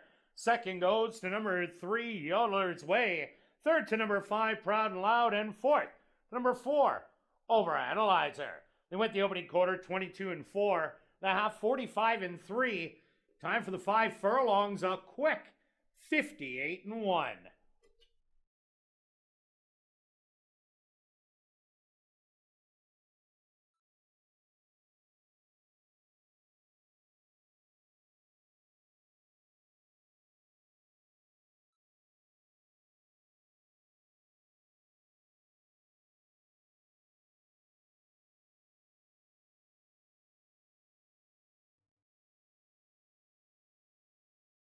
Ladies and gentlemen, please hold all tickets. A rider's objection here in race 3.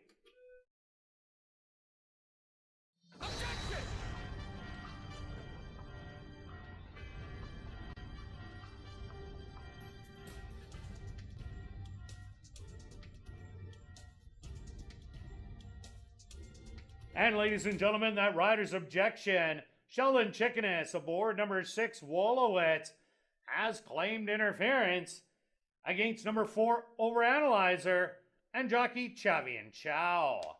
Rider's objection, 6-4.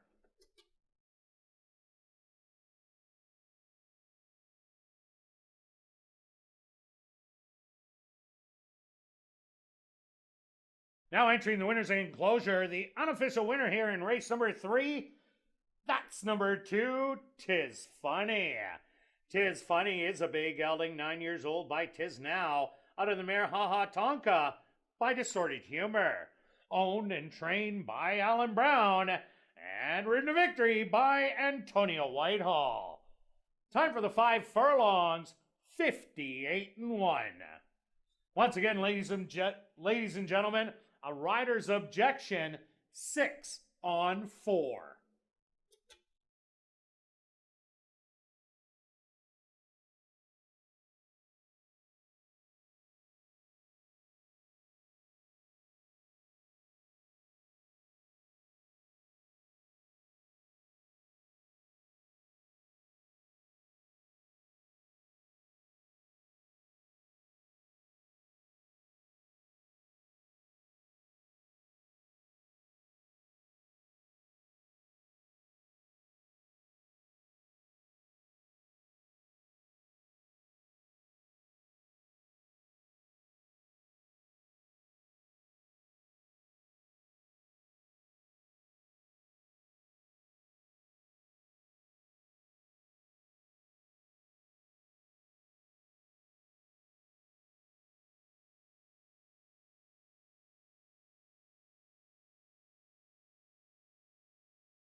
Ladies and gentlemen, after reviewing the films, the claim of foul has been disallowed.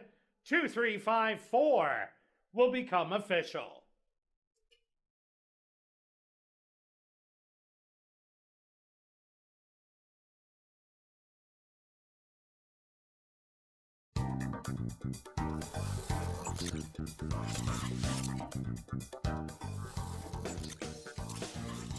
Race 3 is official in the upcoming 4th race, Wayne's 70th birthday celebration. Scratch number 1, Monstradamus. Number 6, Mr. Pickles. The ownership should read Larry Liebrick, Ron Phelps, and Marvin Depp Buffalo. That's in this the 4th race. Scratch the 1, Monstradamus. And number 6, Mr. Pickles. The ownership, Larry Liebrick, Ron Phelps, and Marvin and Depp Buffalo. We will carry on with the rest of the changes in this evening's Pick 4. Turning your programs to race number 5.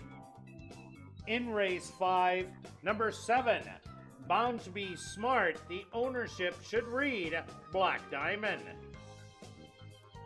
Once again in the 5th race, number 7, Bound to Be Smart. The owner, Black Diamond. Now turning your programs to race number 6. Number 1, Sins and Wins will not run on lay 6. Number 5, Witzlow Soda. The ownership should read Catherine Ursel, Boss Baby Racing, and Blair Kidd. That's race number 6. Number 1, Sins and Wins will not run on lay 6. Number 5, Witzlow Soda. The ownership, Catherine Ursel, Boss Baby Racing, and Blair Kidd. Turning your programs to race number 7, there are no changes. $25,000 guaranteed Pick 4 wagering starts right here in race number 4 for Wayne's 70th birthday celebration, and they'll go to post in 14 minutes.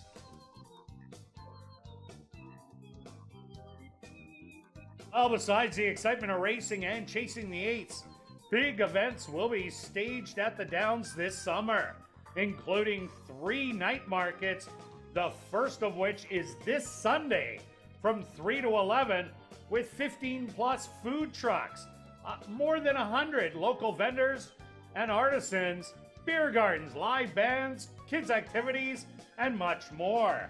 Tickets for the night market are just $7. And ladies and gentlemen, the Chase the Ace countdown, just 5 minutes. Now to get your tickets at guest services in the lobby for Chase the Ace, the jackpot, over $1,500 and growing. And remember, you're guaranteed to at least $25 if your ticket is drawn. Hurry and purchase your tickets now.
number 4, time to kick off $25,000 guaranteed pick 4 wagering with a $10,000 claimer for the boys 3 and up.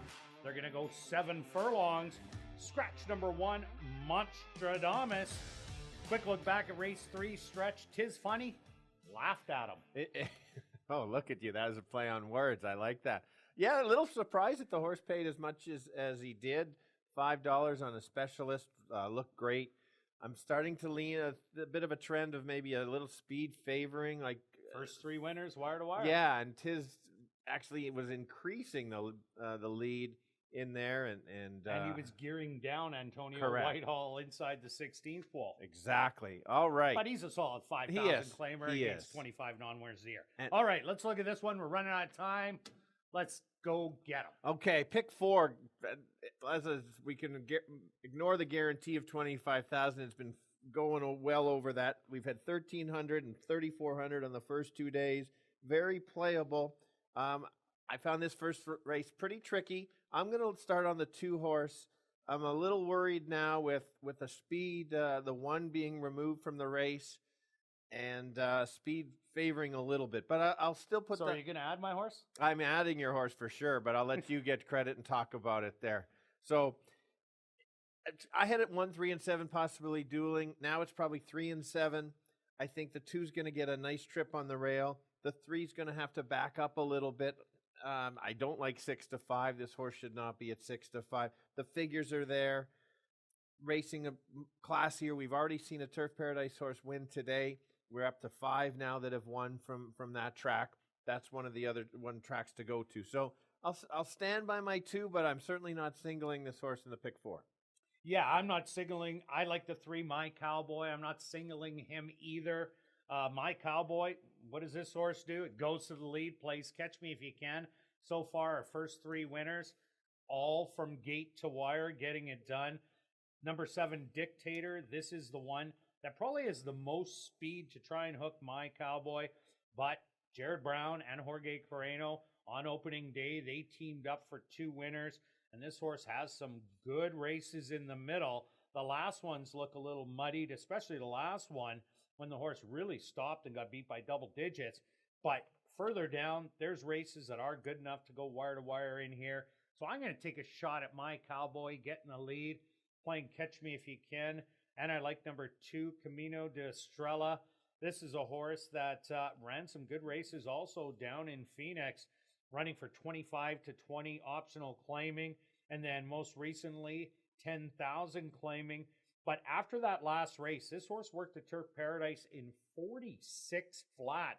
That is a solid work, even though it is a speedy racetrack. So Camino de Estrella, I like those 2 on the inside. Oh, for sure. One thing I do like about when speed horses, when they're beat, you just pull them up, and you seem to get better prices on that. So when you said the horse was beat 725, I put a line through that. That's what the speed horses do if they get caught in the duel. Your selection could win, go off and hide, or get in a big duel and run out. That's just how they work. My second selection is the 6, Mr. Pickles. Again, need a bit of a pace battle up front. Hopefully this horse doesn't get too far back.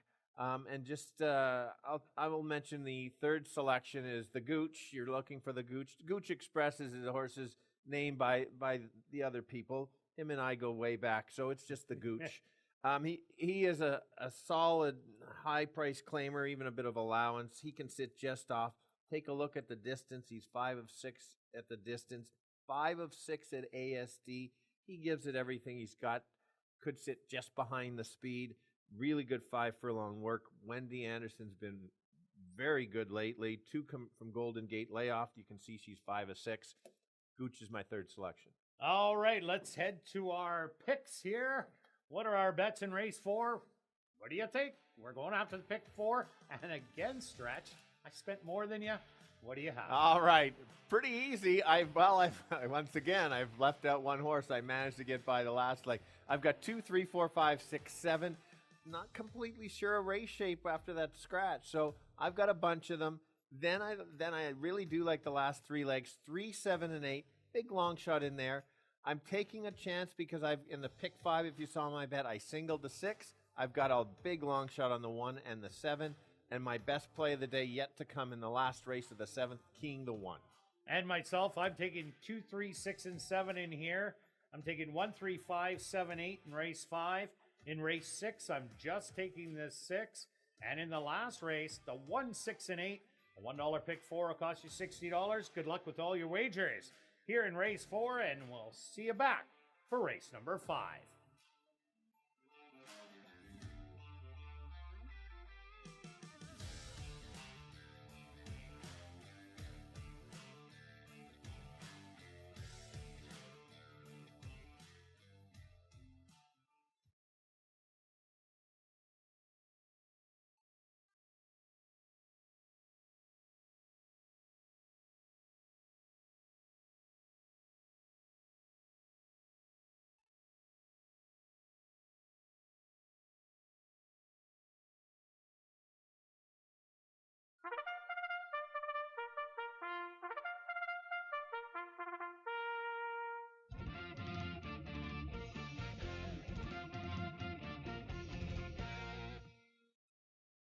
The horses are on the track for race number 4, Wayne's 70th birthday celebration. They're going to go 7 furlongs for $14,700. Number 1, Monstradamus, was scratched. Number 2 is Camino de Estrella, owned by Drop-In Racing and James Kaplan, trained by Steve Kaplan Jr. with Antonio Whitehall. Number 3 is My Cowboy, owned by Ira Donald and King Kirt, trained by Jared Brown with Jorge Carreño. Number 4 is Flash of Glory, owned by True North Thoroughbreds, trained by Michael Nault with Stanley Chady Jr. Number 5 is Gooch Express, owned by Windancer Stable, trained by Wendy Anderson with Leroy Nelson. Number 6, that's Mr. Pickles, owned by Larry Liebrecht, Ron Phelps, and Marvin and Deb Buffalo, trained by Marvin Buffalo with Ronaldo Cumberbatch. Number 7 is Dictator, owned by Black Diamond Racing Stable, Lynn White and Jerry Geddes, trained by Tom Gardapi Jr. with Ronald Alley. Rounding out the field is number 8, Senior Blair, owned by Henry Witt Jr., trained by Jerry Gorno with Chavi and Chow. Wayne's 70th birthday celebration here in race 4, kicking off $25,000 guaranteed pick 4 wagering. They go to post in 3 minutes.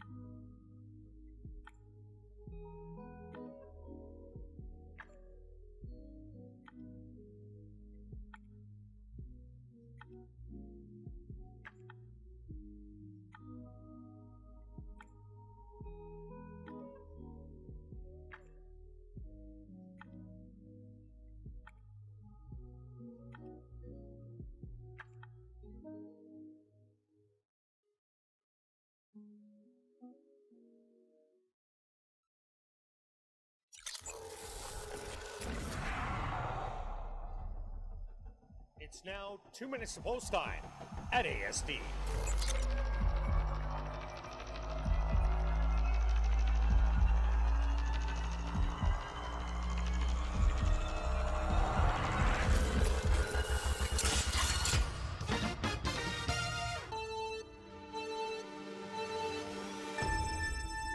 Here we go. 7 furlongs, first time around 2 turns of the meet.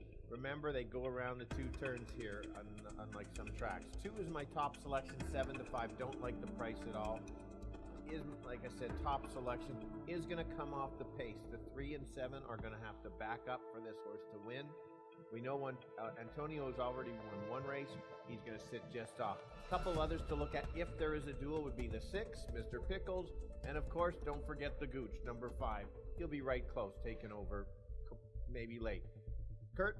Yeah, myself, Stretch, I went after number 3, My Cowboy. I think this one just might be the speed of the speed, so I took him on top. Jorge Carreño, he's good when he gets a loose lead. So far today, the first 3 winners all on the front end, so I'm thinking My Cowboy with that inside draw just might get the better. I do like the 2 Camille de Estrella. This horse 6-5 on the board, a stalker with a rail draw. So I'm all 3 and 2. Good luck here in race 4.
Post time!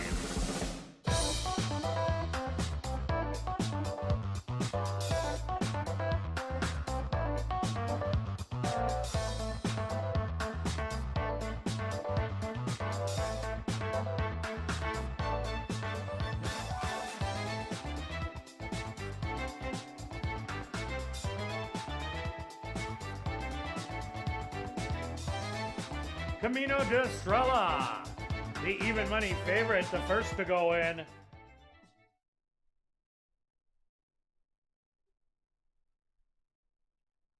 My Cowboy walks right in. Next up, Flash of Glory.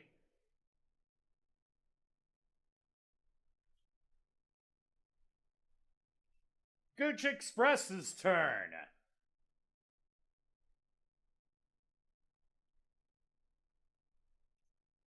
Next up, Mr. Pickles.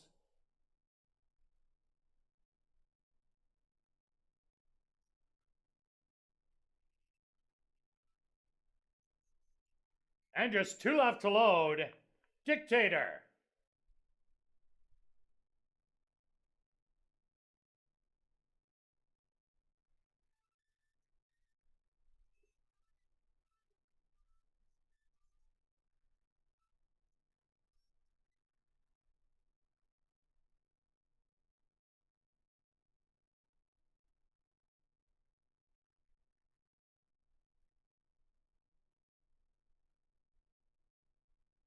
Dictator being helped in by the gate crew. And now just waiting on Senior Blair to the outside.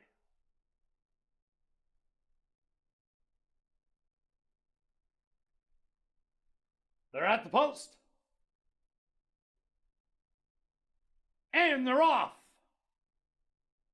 From the inside, it's My Cowboy. Showing some early speed, Gooch Express. In between horses, 3 wide is Dictator, Mr. Pickles. In between horses with Senior Blair to his outside, about 2.5 off of it.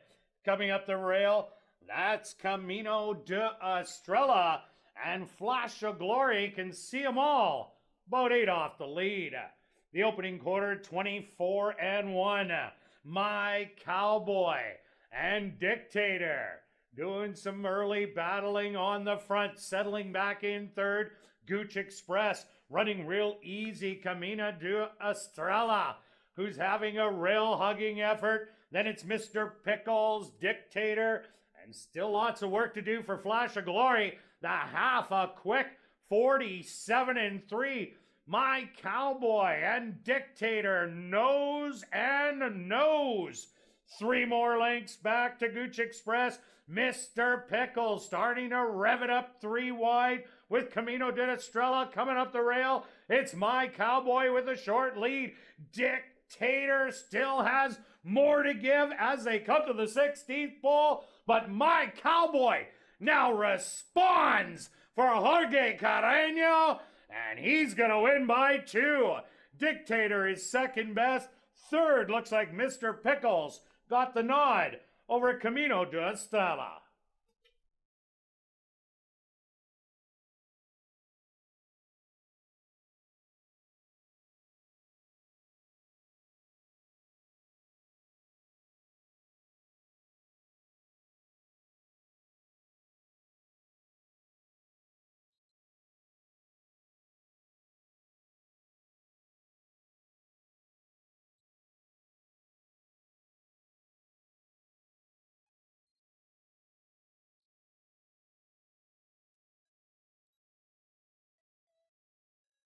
Stewards of Pulse to number 3, My Cowboy, as your race winner. Second goes to number 7, Dictator. Third to number 6, Mr. Pickles. And fourth to number 2, Camino de Estrella. They went the opening quarter 24-1. The half 47-3. 6 furlongs, 113-2. Time for the 7 furlongs, 127.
Now entering the winner's enclosure, the official winner of race number 4, Wayne's 70th birthday celebration.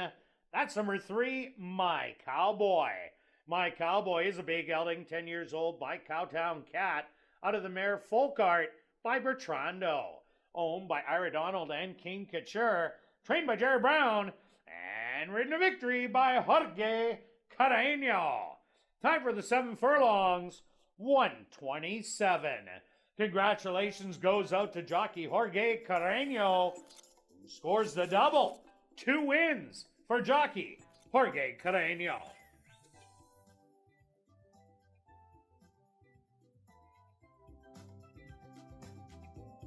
Race 4 is official in the upcoming 5th race.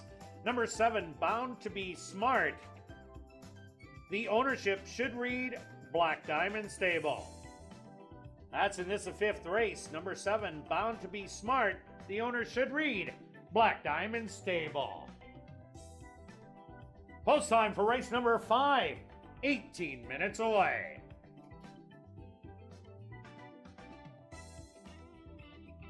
I'll be sure to check out our new player portal at asdowns.com.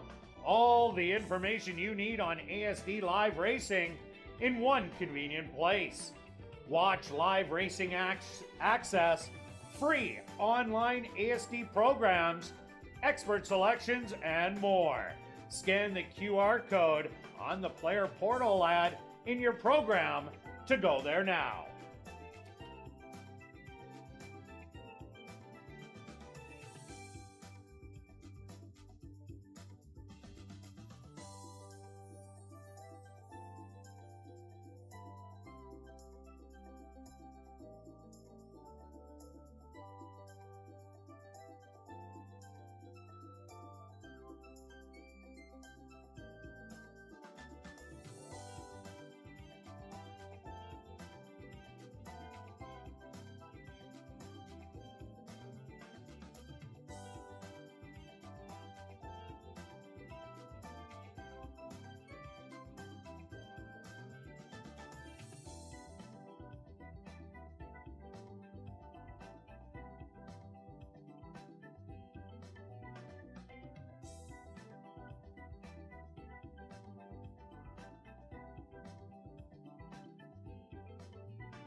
Welcome back down to the paddock for race number 5. We have a $5,000 claimer for fillies and mares, 3-year-olds and up, that have not won 2 races. They're going to go 5 furlongs.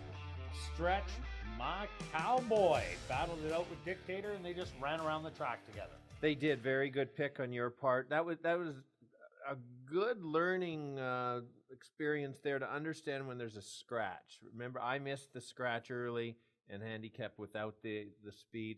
And also, you also have to adjust as the day goes. We talked about speed favoring the first 3 races, and sure enough, like you said, 3 and 7 ran around the track together. So always adjust. You can't just set your bets early before the races start. You've got to really adjust and understand what's going on. Another big pool of over 82,000 in the pick 4. Awesome. Really appreciate everybody jumping in with that non-favorite winning. Price is already going to start paying something. And in fact, we are both alive on that pick 4 ticket. So, and I'm live on the pick 5. Yes, there we go. yes. And I still got a bunch coming home. Yes. Okay, here we go. Good race here. I commented on ASD Live that I didn't trust anybody that much. There was some reasons to like some horses, and I started with the 8 horses. Let's get this right. The 8 horse on this race. Watched the replay last time. I really did like the replay.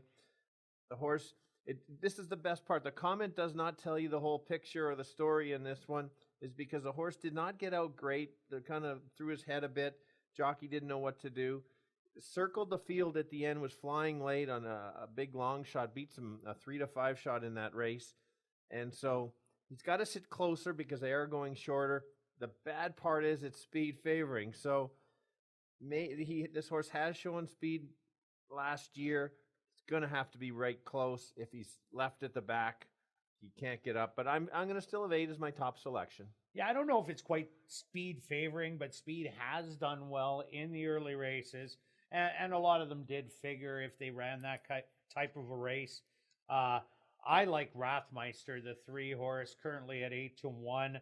Rathmeister ran some good races down at Remington Park, broke its maiden after being the dead chalk at even money, was second, then came back to win by a length and a half in a stalking roll, going 5.5. And that's the kind of race I'm looking for out of Rathmeister today. Then went a mile, throw that one out, and then went over to Fargo last year, made the first start of the year, and it was a big winning effort as the horse won by 4 1/4, came back the next time and dwelt at the start, so lost all chance against the eventual winner, Funny Flowers, who Steve Keplin Jr. had last year and was a speedball. So this horse rallied from last to third at Fargo. So I think that was a great race by Rathmeister. Has the layoff coming in, and as I said, runs very well off the layoff. So I think this one is my long shot of the day, and I think can run a big one coming out of the Jerry Gorno barn. And one other thing to point out, this horse was down in Fauner Park before arriving at the Downs, because it has a work on April the 16th and a quick one, 36-2 on a slow racetrack. So Rathmeister, that's going to be my top pick. Well, very good top pick. As you can see, it's my 3rd pick. I thought I found a diamond in the rough. The interesting part is you gave even more reasons why to select it, and I didn't even think of a couple of those at Fargo. My second selection is the horse coming from Century Mile. That's the 7 horse. I like the work 2 back. It is only three furlongs, but shows the speed. Century Mile does have some fast fractions. It won't be at that kind of pace, but a little classier on a few of those races. So when it won for 20,000 in August, that's the race I think it needs. Runs back to that would be tough. So I've got all 3 of those as 8, 7, 3 as my selections. But don't go to the bank on any of the ones. And remember, it's 5 non 2. Yeah, if you're thinking like Stretch said, it is speed bias, bound to be smart. Looks like it'll clear. Another horse I like, number 5, Hazy Winner. 14-1 on the board. This one had a couple of good second place finishes. Was placed first in its only win. That was 3 outs ago. Came back with another good race going 6.5. Its last one was the worst one, but any of those ones underneath makes it competitive in here. I think it has a shot at a big price, but we'll go to our wagers here in race number 5. Stretch, what do you got? I'm just trying a small $3 exacta box, a little less in this race. Take it, yeah, like I said, I'm not sure of my order, so $3 exacta box, 378. If you only want to spend $1 as a box, that's only $6. So you could do a $1 exacta box, 378, total of $6. Yeah, I'm swinging big because these non-2 races are ones that really, no matter which track you're at, you can get some bomber prices. So I took the 3 on top and a $1 triactor with the 12578. With the 12578 also for third. That's going to cost you $20. Good luck with all your wagers here in race 5, and we'll see you back for race 6.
The horses are on the track for race number 5, Deb's birthday race. They're going to go 5 furlongs for $9,500. Number 1 is Lady Nyla, owned by Bill Michael and Wind Answer Stable, trained by Winnie Anderson with Neville Stevenson. Number 2 is I Am Anya, owned by Devin Gittins and Gregoire Milvalez, trained by Devin Gittins with Ronaldo Cumberbatch. Number 3 is Rathmeister, owned by Steve Herman and Marilyn Delorme, trained by Jerry Gorno with Siobhan Bell. Number 4 is Sista of War, owned by Arneson Farms, trained by Lise Pruitt with Stanley Chady Jr. Number 5 is Hazy Winter, owned by Too Old to Dance Stable, trained by Lee Delaron with Antonio Whitehall. Number 6 is Outclassed You, owned by Bill Michael and Wind Answer Stable, trained by Winnie Anderson with Praven Badri. Number 7 is Bound to Be Smart, owned by Black Diamond Stable, trained by Tom Gardapi Jr. with Leroy Nelson. Rounding out the field is number 8, Moon Lovin', owned by Robert Wilson, trained by Jerry Gorno with Chavi and Chow. Post time for race number 5 in 4 minutes.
And your Chase the Ace winning number 0049.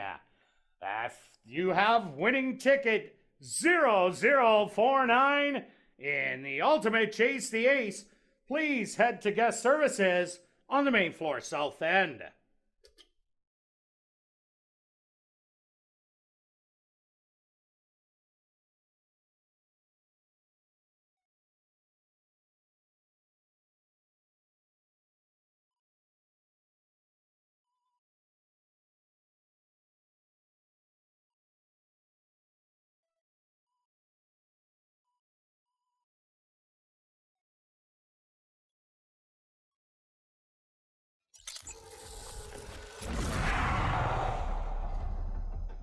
It's now 2 minutes to post time at ASD.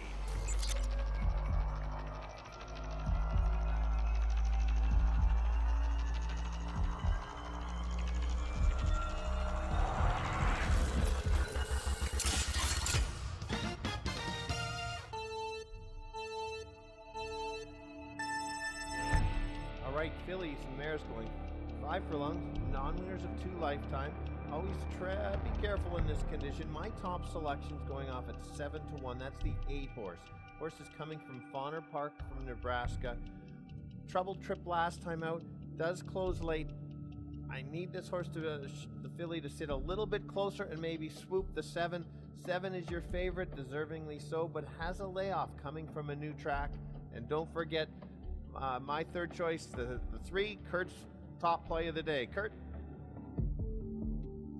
Yeah, Stretch, this is my long shot of the day, number 3, Rathmeister. Here's a horse that broke its maiden at Remington Park in a stalking roll. Then went to Fargo the first start of the year and won easily by 4. Dwelt in the gate, lost all chance against a speedball, Funny Flowers, but still ran a very game 3rd place finish. First out of the year again, top trainer, 6-1 on the board. It's Rathmeister the 3 for me. Good luck here in race 5.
post time.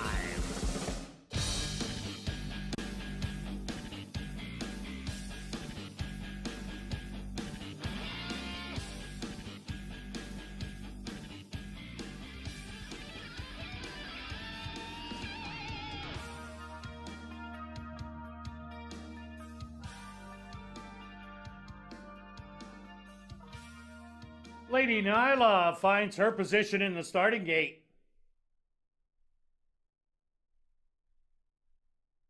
I Am Anya goes in. Next up, Sister of War. Hazy Winter's turn.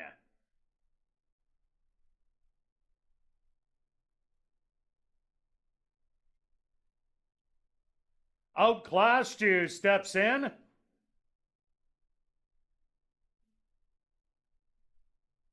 The favorite, Bound to Be Smart.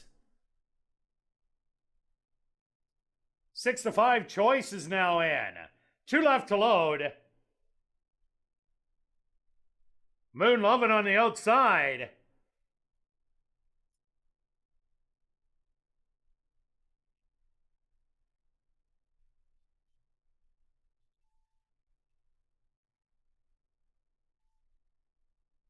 And Rathmeister will be the last to load.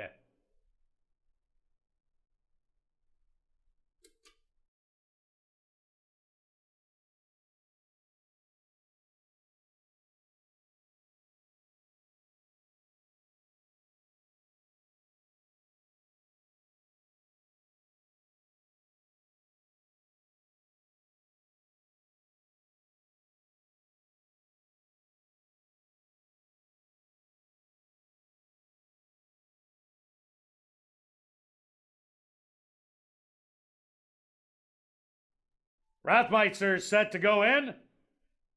They're at the post.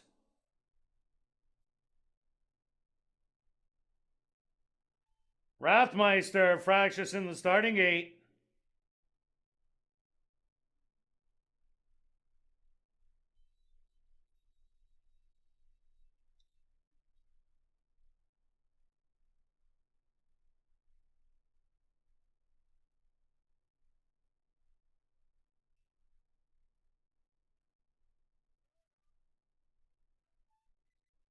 Jockey Siobhan Bell.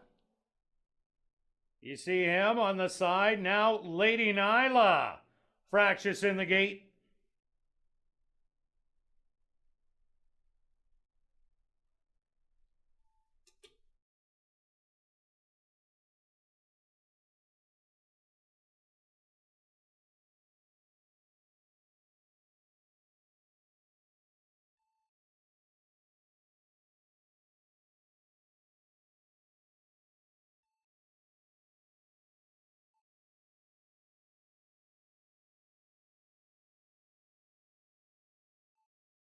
Rathmeister's getting a veterinary inspection.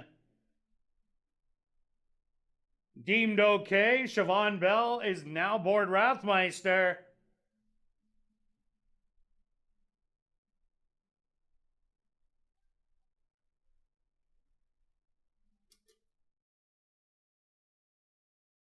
Set to walk in. They're at the post.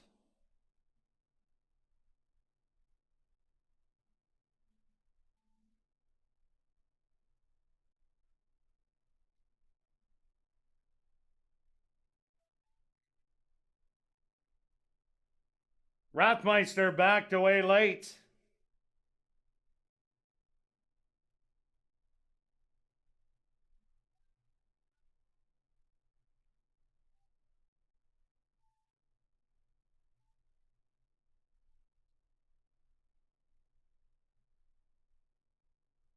Now she's locked and loaded.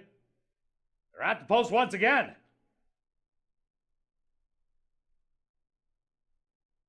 And they're off.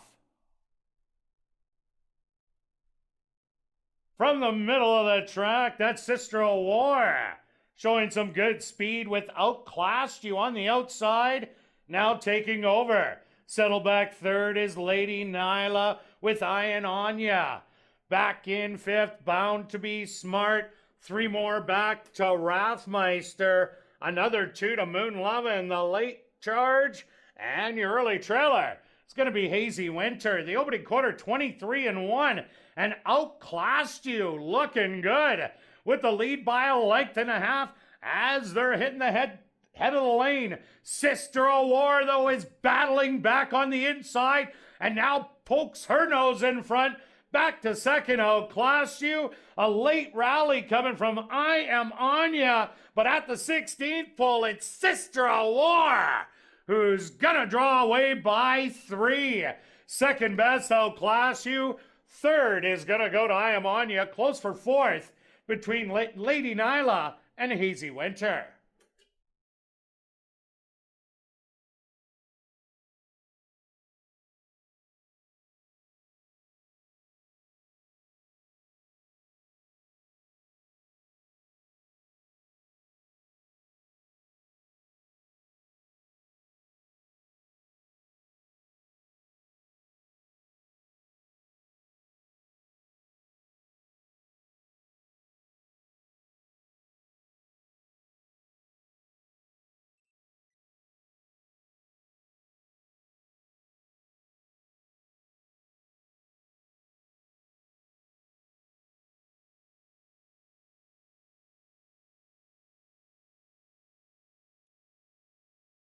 The stewards are opposed to number 4, Sister of War.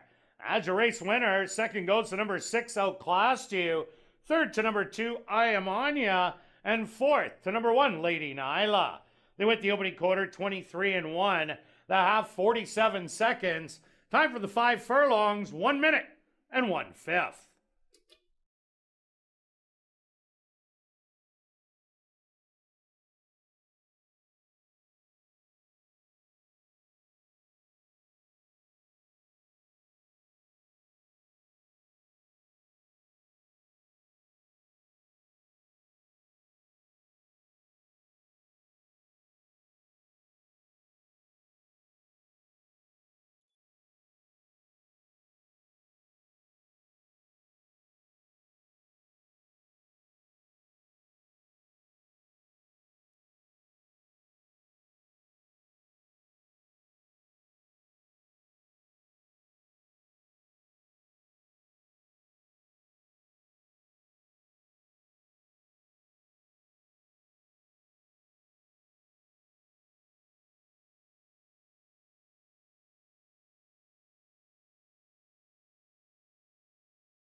Now entering the winner's enclosure, the official winner here in race 5, that's number 4, Sister of War.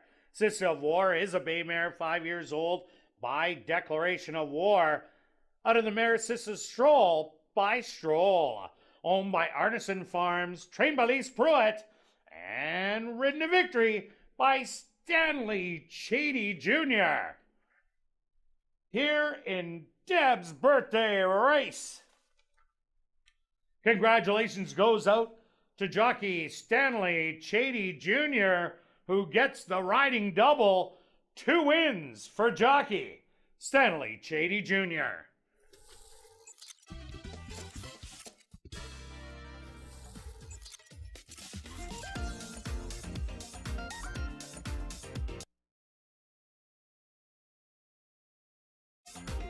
Race 5 is official in the upcoming 6th race. Number 1, Sins and Wins, will not run on lay 6. Number 5, Wits Little Soda, the ownership should read Catherine Ursel, Boss Baby Racing, and Blair Kidd. Once again, and this is 6th race, number 1, Sins and Winds, will not run on Lasix. Number 5, Witt's Little Soda. The ownership should read Catherine Ursel, Boss Baby Racing, and Blair Kidd. Post time for race number 6, 16 minutes away.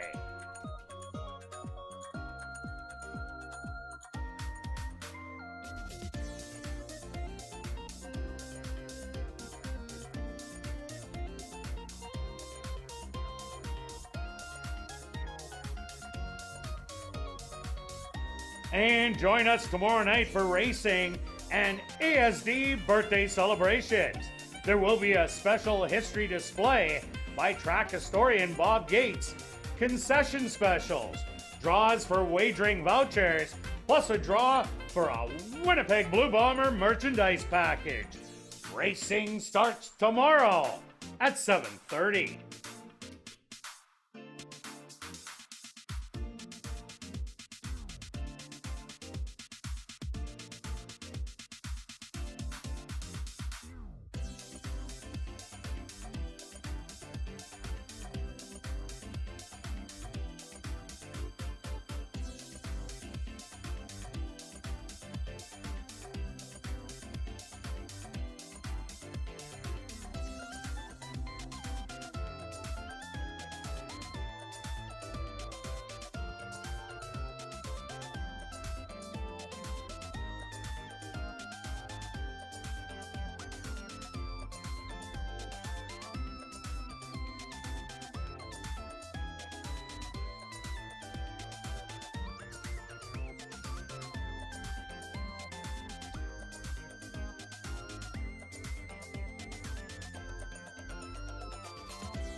And welcome back down the paddock for race number 6. We're kicking off late double wagering with a $5,000 claimer for fillies, mares 3 and up that are maidens.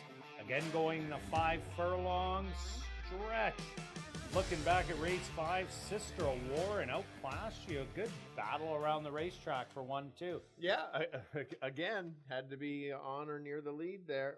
And we talked about the kind of the unknowns going on there. And sure enough, if you look back at that horse, I know we didn't mention it, but it came in at a higher level, showed some early speed, and clearly needed the layoff and ran back to the class there. Definitely did. And my 3-horse Rathmeister kind of lost everything in the gate when she acts up. And if I'm sitting and betting online, I watch for those things late for certain tickets, especially win tickets or big place in show. And if that happens, I usually hit the cancel button because 9 out of 10, they don't run their best race. Yeah, the horse is completely fine, but it's just, maybe ran the race in the gate. Here we go, race 6.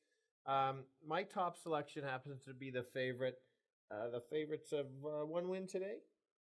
1 win. Yeah. Yeah, 1. Okay.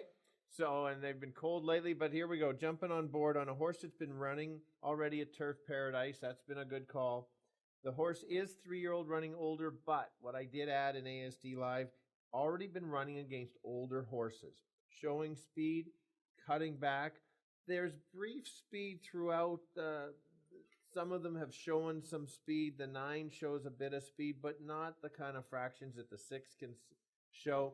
I understand why the public's betting the 9, showing speed, but 6 is my top selection in here. Yeah, it's my top selection too. Those are good races down in Phoenix. Definitely has an edge on a lot of these. 4 horses have started this year, but I went to critical condition off those last 2 races. My second choice is another horse to start. That's the 7, Inspiratus. Inspiratus showed speed last time out before faltering late to be beaten by a dozen in the end, but was right there after coming off of 4 furlong races. This horse dropping from 10,000, it wasn't at the bottom, and that's the key. It's dropping down in here, and Jerry Gordo had a couple of these horses last year that were at this second to bottom level in the maidens, and they did really well against the 5,000, so that's why I like this horse. And a Jerry Gordo horse, 11-1 right now. Yeah, I'm with you. I made note of that is my second selection, and that's also why I used him, because wasn't racing the bottoms. Always find out where the bottoms are. I'm going to give you a long shot. It's maybe it's a big long shot. We'll see how this horse does, but the 1 horse, take a look, hasn't got out of the gate in both starts, basically lost all chances. And how can you take a horse that basically hasn't finished a race? Well, that's last year. We've got some works coming in, a 5 furlong work, which isn't too bad. Is a 4-year-old. Wendy's won already a couple times. Who knows? It's not a top-notch maiden race. It won't take that much to win. 21-1, at least. Maybe doesn't win. Maybe the 6 wins, but great for an exacta or a trifecta price. Oh, no doubt. And they have a change on here, taken off Lasix, so a medication change this year on Sins and Wins. The other horse to look at, number 2, Don't Blame Coco. Had the 2-year-old campaign last year. Ran against Banking on Betty, who is undefeated, barely regal. Few seconds, and had a second already this year, and is sitting on a win. Then had to go against the very speedy Mean Money and ran second, and then lost all chance breaking in. I expect this horse to show speed today, and with the big drop in class from where it was, I think Don't Blame Coco, if it brings its best race, can definitely be a big contender. Absolutely. And Halo's Phenomenon's another one taking a lot of money. When they put the blinkers on last year, this was a different horse, but not a lot of early speed. The last time of the year, it battled on the front end, but look at those fractions, 24-2, 49-2. You aren't going to see those. You're going to see Halo's Phenomenon probably coming really late with a big rush, but I think might run out of ground at 5 furlongs, but let's see our bets here in race number 6. Start with you again, Stretch. Okay, a smaller bet, just a $2 exactor box, 1, 6, and 7. Again, I think the 6 is potentially the winner, but I got a couple long shots, 11-1. If you want to spend $6 or a $1 exactor box, 167 is $6. All right, and I'm going after the tractor. I'm putting the 6 on top with the 2.7 for second and the 2.379 for third. I'm betting a $3 ticket for $18, but a $1 one is only $6. Good luck with all your wagers here in race 6, and we'll see you back for race 7, Jackpot High Five Wagering.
The horses are on the track for race number 6. They're going to go 5 furlongs for $9,400.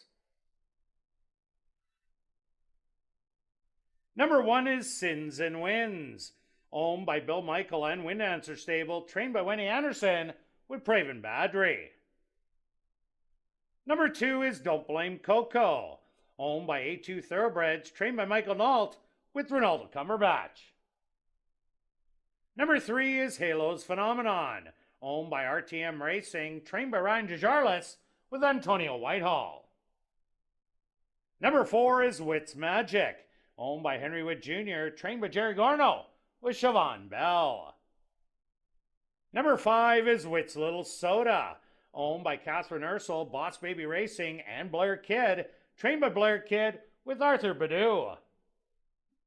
Number 6 is Critical Condition, owned by Pink Cloud Racing, trained by Courtney Ross with Neville Stevenson. Number 7 is Inspiratus, owned by Henry Witt Jr., trained by Jerry Gorno with Chavi and Chow. Number 8 is In Detention, owned by Pierre Esquirol, Sheridan LaHoulier, and Daryl Paranica, trained by Wendy Anderson with Lino Camacho Flores. Rounding out the field is number 9, Zen High, owned by Kyle Hebert and Silver D Stable, trained by Shelley Brown with Leroy Nelson. Post time for race number 6, 3 minutes away.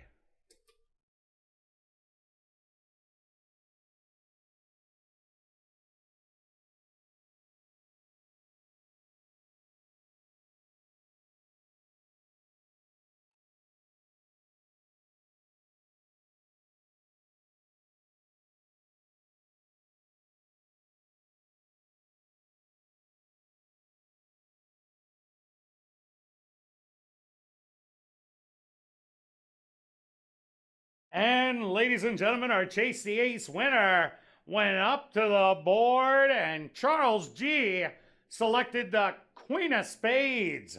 So he won $25, and the jackpot increases $1,635 in Winnipeg's ultimate Chase the Ace.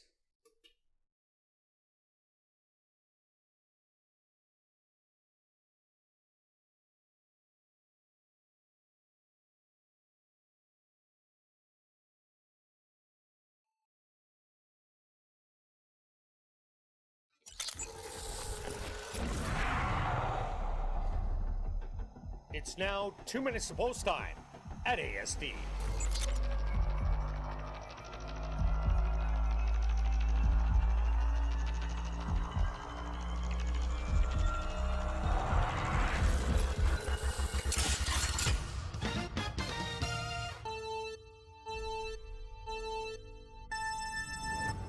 right, fillies and mare maiden 5,000. Maidens are horses that have not won a race lifetime. I'm going to start with the 6 horses, the favorite, 9 to 5. That's what I expected. Has a lot of things going for her. Has the speed, has the racing down south from Turf Paradise. That has been a successful angle. She's going to go as fast and as far as she can go. If she falters, maybe take a look at the 7. That horse has been racing also down south in Nebraska. Figures might not be there, but just racing shape. So 6, 7, 1. Kirt? Yeah, Stretch, I'm with you on number 6, Critical Condition. I think it's run and gun and try and steal it on the front end. Inspiratus, as I said on the show, this horse, 11 to 1. This might be worth chasing. These horses that were running for 10,000 last year at Fawner did very well at 5,000 here. So that's a bargain at 11 to 1. And the 2, Don't Blame Coco, might have been running against better last year. So 4 to 1, also a bargain. 6, 7, and 2 for me here in race 6. Good luck.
Post time!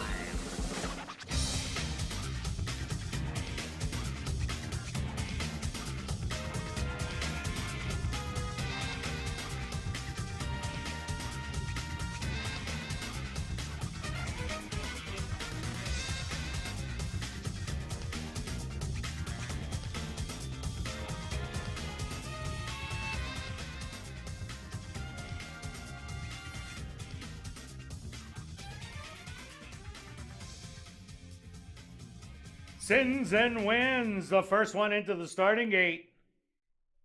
Next up, Don't Blame Coco. Halo's Phenomenon. Walks right in. Wits Magic's turn.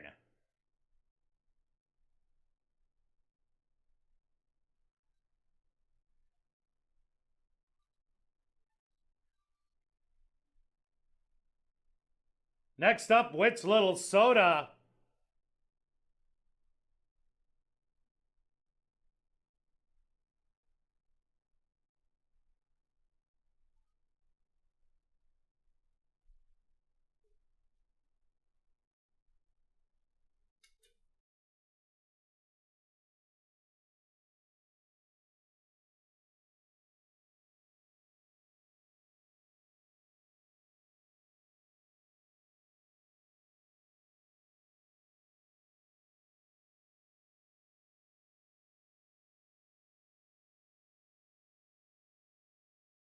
Ladies and gentlemen, the horses are going to be unloaded. We have a late scratch to report in this sixth race.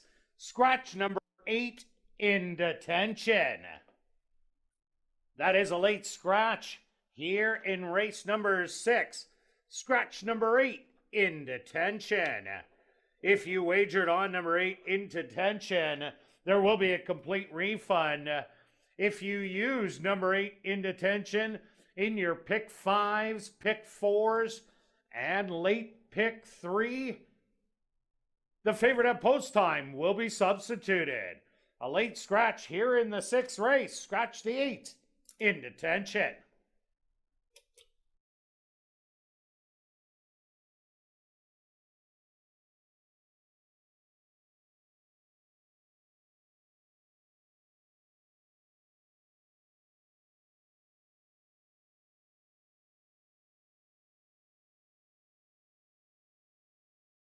The horses will be backed out of the starting gate post time in approximately 2 minutes.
Sins and Wins is going to re-enter the starting gate.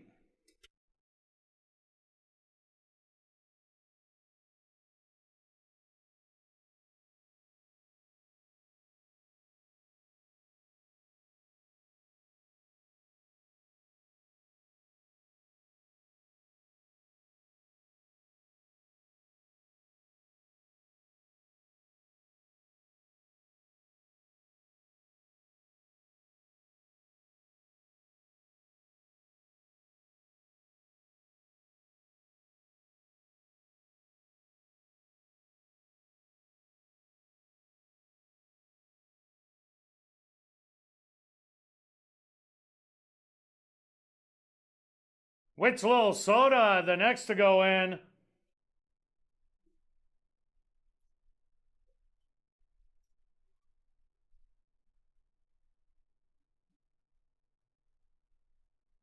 Don't Blame Coco is loaded.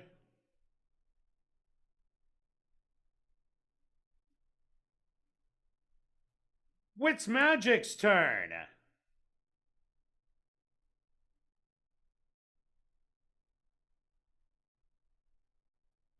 Critical Condition, the 2-1 favorite, steps up and in. Now just 2 left to load.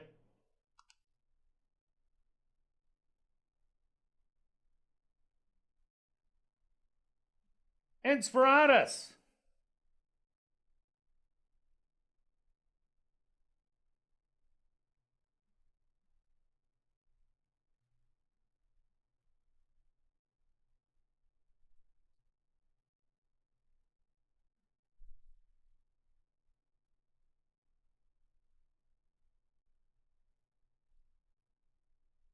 And now just waiting on Zen High.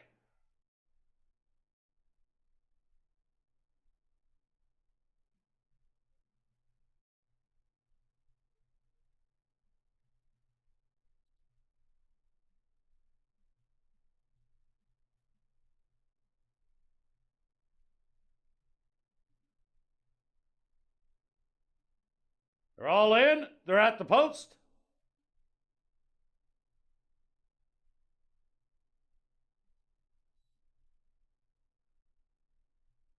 And they're off.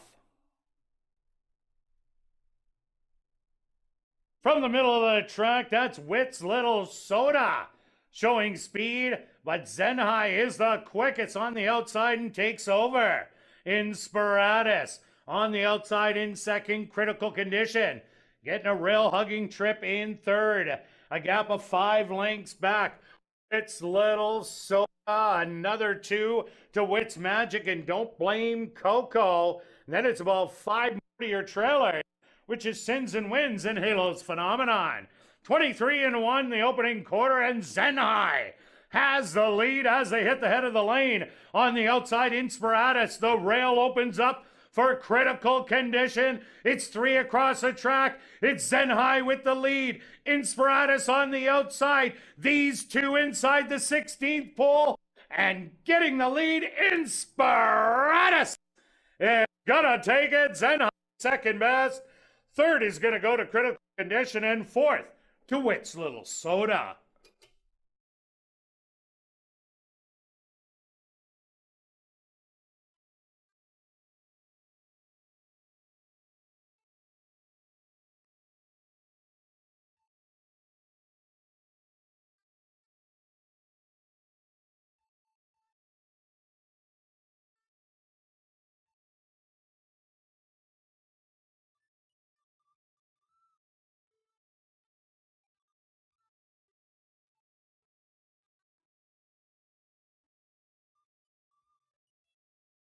The Stewarts opposed to number 7, Inspiratus, as your race winner.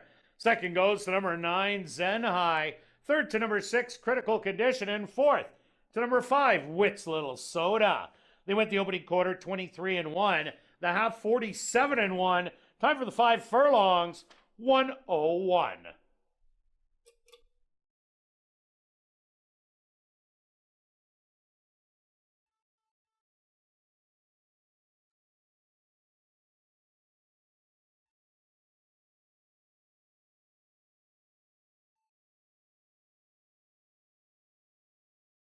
Ladies and gentlemen, please hold all tickets. A rider's objection here in race 6.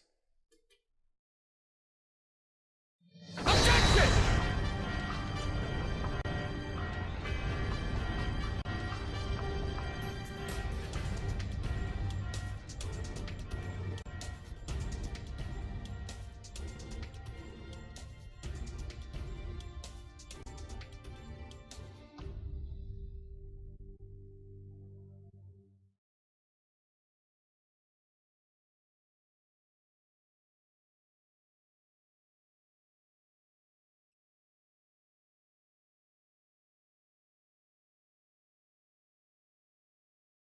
Ladies and gentlemen, we have 2 riders' objections. First one, number 2, Don't Blame Coco and jockey Ronaldo Cumberbatch have claimed interference against number 5, Witt's Little Soda, and number 6, Critical Condition. So 2 on 5 and 6.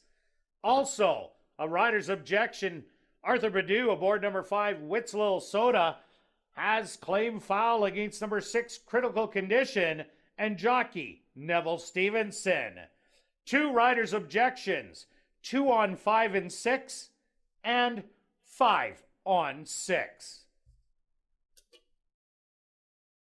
Now entering the winner's enclosure, the unofficial winner here in race 6, that's number 7, Inspiratus. Inspiratus is a dark bay or brown filly, 3 years old, by Ride On Curlin, out of the mare Command Perfection by Perfect Soul. Owned by Henry Witt Jr., trained by Jerry Gorno, and ridden to victory by Chavi and Chow. Time for the 5 furlongs, 101. Once again, ladies and gentlemen, 2 riders' objections, 2 on 5 and 6, and 5 on 6.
Ladies and gentlemen, after reviewing the films, the stewards have disqualified number 9 Zenhai with interference, with number 6 Critical Condition, number 5 Witzel Soda, and the 2 Don't Blame Coco, and placed 7th. The new order of finish will be 7, 6, 5, and 1, and that will become official. Now directing your attention to the television monitors is the objection tape from race number 6. Pay special attention to the far left of your screen. That's number 9 Zenhai. As they come out of the gate, Zenhai is on the outside, as you see. The 6 and 5 are coming up the middle. The 2 in white is on the rail. And you see that little contact just behind there, if you can rewind it again.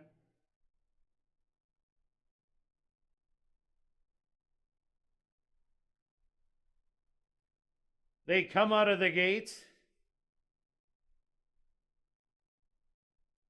And the 9 makes a chain reaction between the 6 and the 5, interfering with the 2, and thus the disqualification.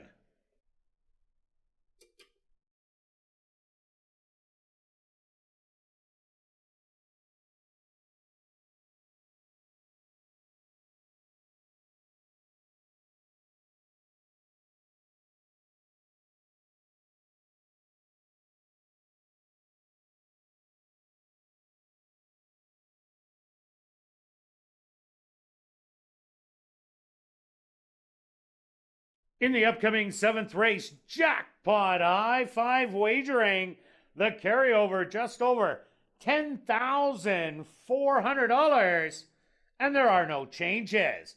Post time for race number 7 in 12 minutes.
The horses are on the track for race number 7. They're going to go 5 furlongs for $9,400.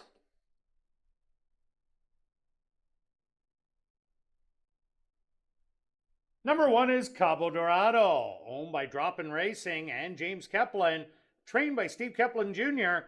with Sheldon Chickeness. Number 2 is Ellie Bear, owned by Too Old to Dance stable, trained by Lee Delaron with Ronaldo Cumberbatch. Number 3 is Sharp Contrast, owned by Just for Kicks stable, trained by Sean Morin with Antonio Whitehall. Number 4 is Hey Hey Runaway, owned by TMS stable and 2 Points Ranch, trained by Jared Brown with Jorge Carreño. Number 5 is Videra, owned by Doug Judy and Carbon Mustard and Heather Todoric, trained by Doug Mustard with Siobhan Bell. Number 6 is Union Smarty, owned by Wind Dancer stable, trained by Winnie Anderson with Neville Stevenson. Number 7 is Know What I Meana, owned by A2 Thoroughbreds, trained by Michael Nault with Praven Badri. Number 8 is A Star to Be, owned by Karen Bjarnson, trained by Tom Gardapi Jr. with Kale Pizarro. Rounding out the field is number 9, Bella Galena, owned by K7 Racing Stable, trained by Tom Gardapi Jr. with Leroy Nelson. Post time for race number 7 in 6 minutes. Well, after the final race, be sure to head up to the clubhouse where our popular Crazy Hour kicks in. Beer, wine, and shots just $3.95 and half-price appetizers, plus 140 VLTs ready for action till 1 a.m.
Ladies and gentlemen, turning your programs back to race number 6, we had a claim to report.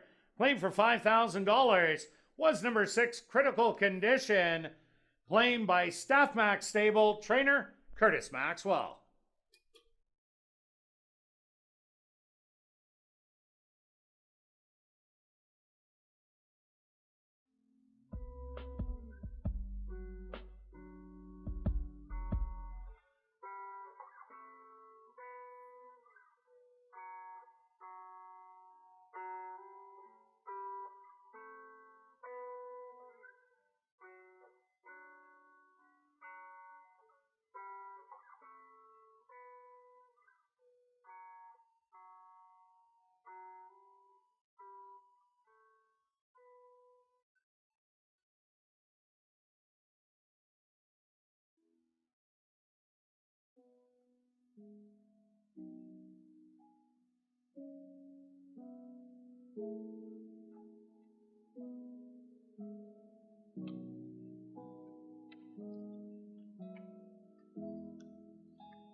It's now 2 minutes to post time at ASD.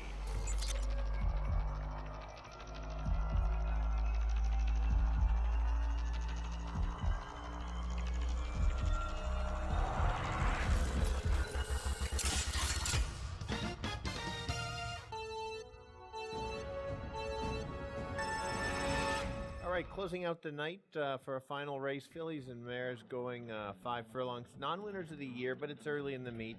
Still a little unknown. I'm going right back to the 1. This is a horse I liked last time out. Ran a really good race against Fox Appeal. There's some great races in here that would make this horse very tough to beat. He is my play of the day, and so I've got to go with that one.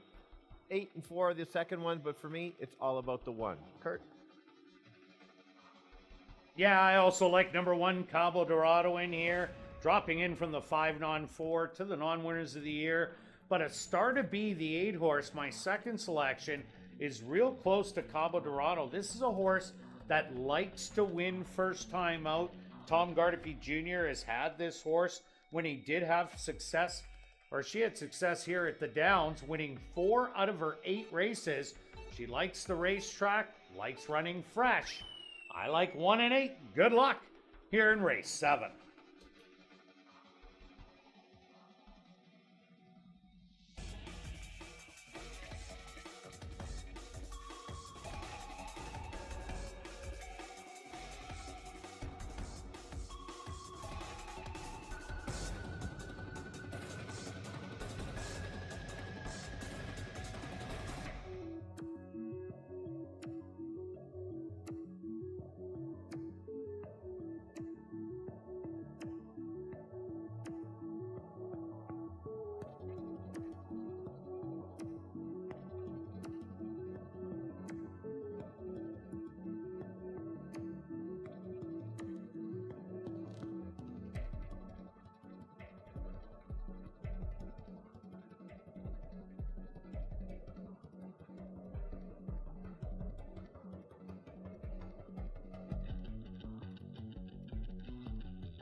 And this is 7th race. Number 2, Ellie Bear, has gone to the starting gate for a veterinary inspection.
Ladies and gentlemen, we have a late scratch to report in this 7th race.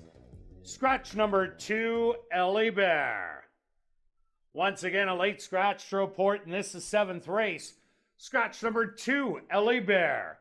If you included number 2, Ellie Bear, in your pick 5, pick 4, or pick 3, the favorite at post time will be substituted. If you had Ellie Bear in your late double, there will be a consolation payout. Late scratch in this 7th race. Scratch the 2, Ellie Bear.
It's post time.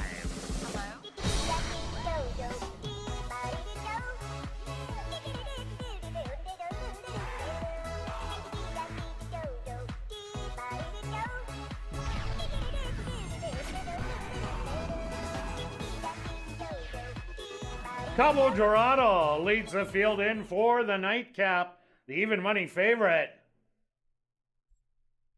Next up, Sharp Contrast. Actually, it's going to be Hey Hey Runaway. It's now Videra's turn from the middle. Union Smarty set to go in.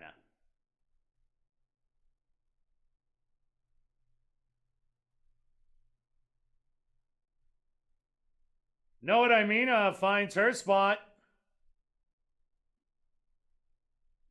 Second from the outside, A Star to Be.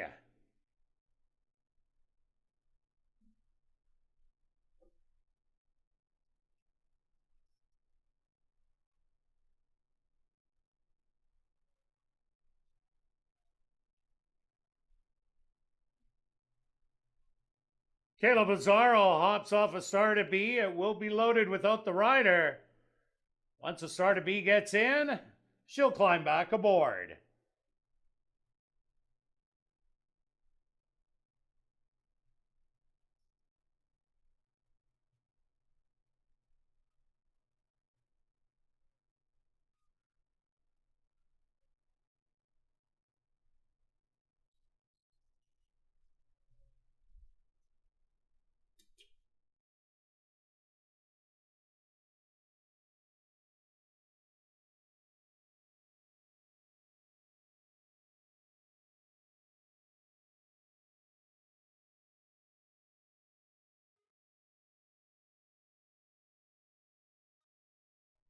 A Star to Be is now in. Just two left to load. Bella Galena on the outside.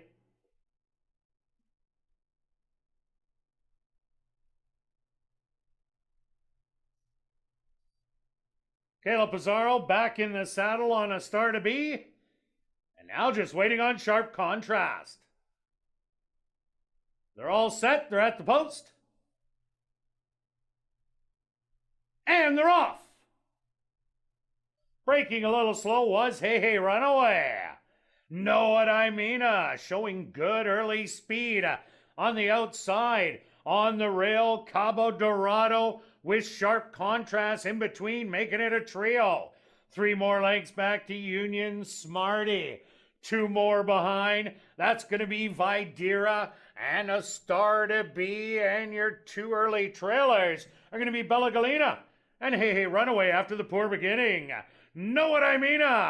Cuts the opening quarter in 23 seconds. Back to second, Cabo Dorado. Third is Sharp Contrast. On the outside, A Star to Be and Union Smarty. But it's Know What I Mean with the lead. Cabo Dorado giving it the all on the inside. A 16th of a mile to go. I Know What I Mean. Cabo Dorado. I Know What I Mean is going to take it. Cabo Dorado in second. Third's going to go to A Star to Be. Fourth to Videra. And fifth to Union Smarty.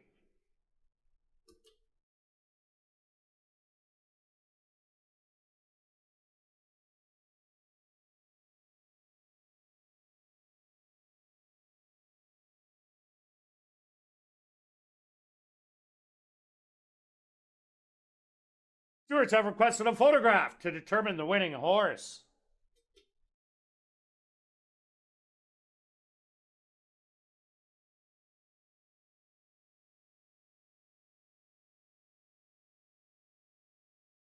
Went the opening quarter in 23 seconds. The half, 47 seconds.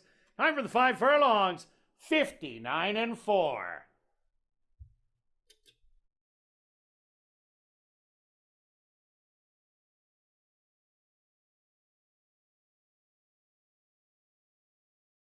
Results of the photo show the winner number 7, Know What I Mean. Second goes to number 1, Cabo Dorado. Third to number 8, A Star to Be. Fourth to number 5, Videra. And fifth to number 6, Union Smarty.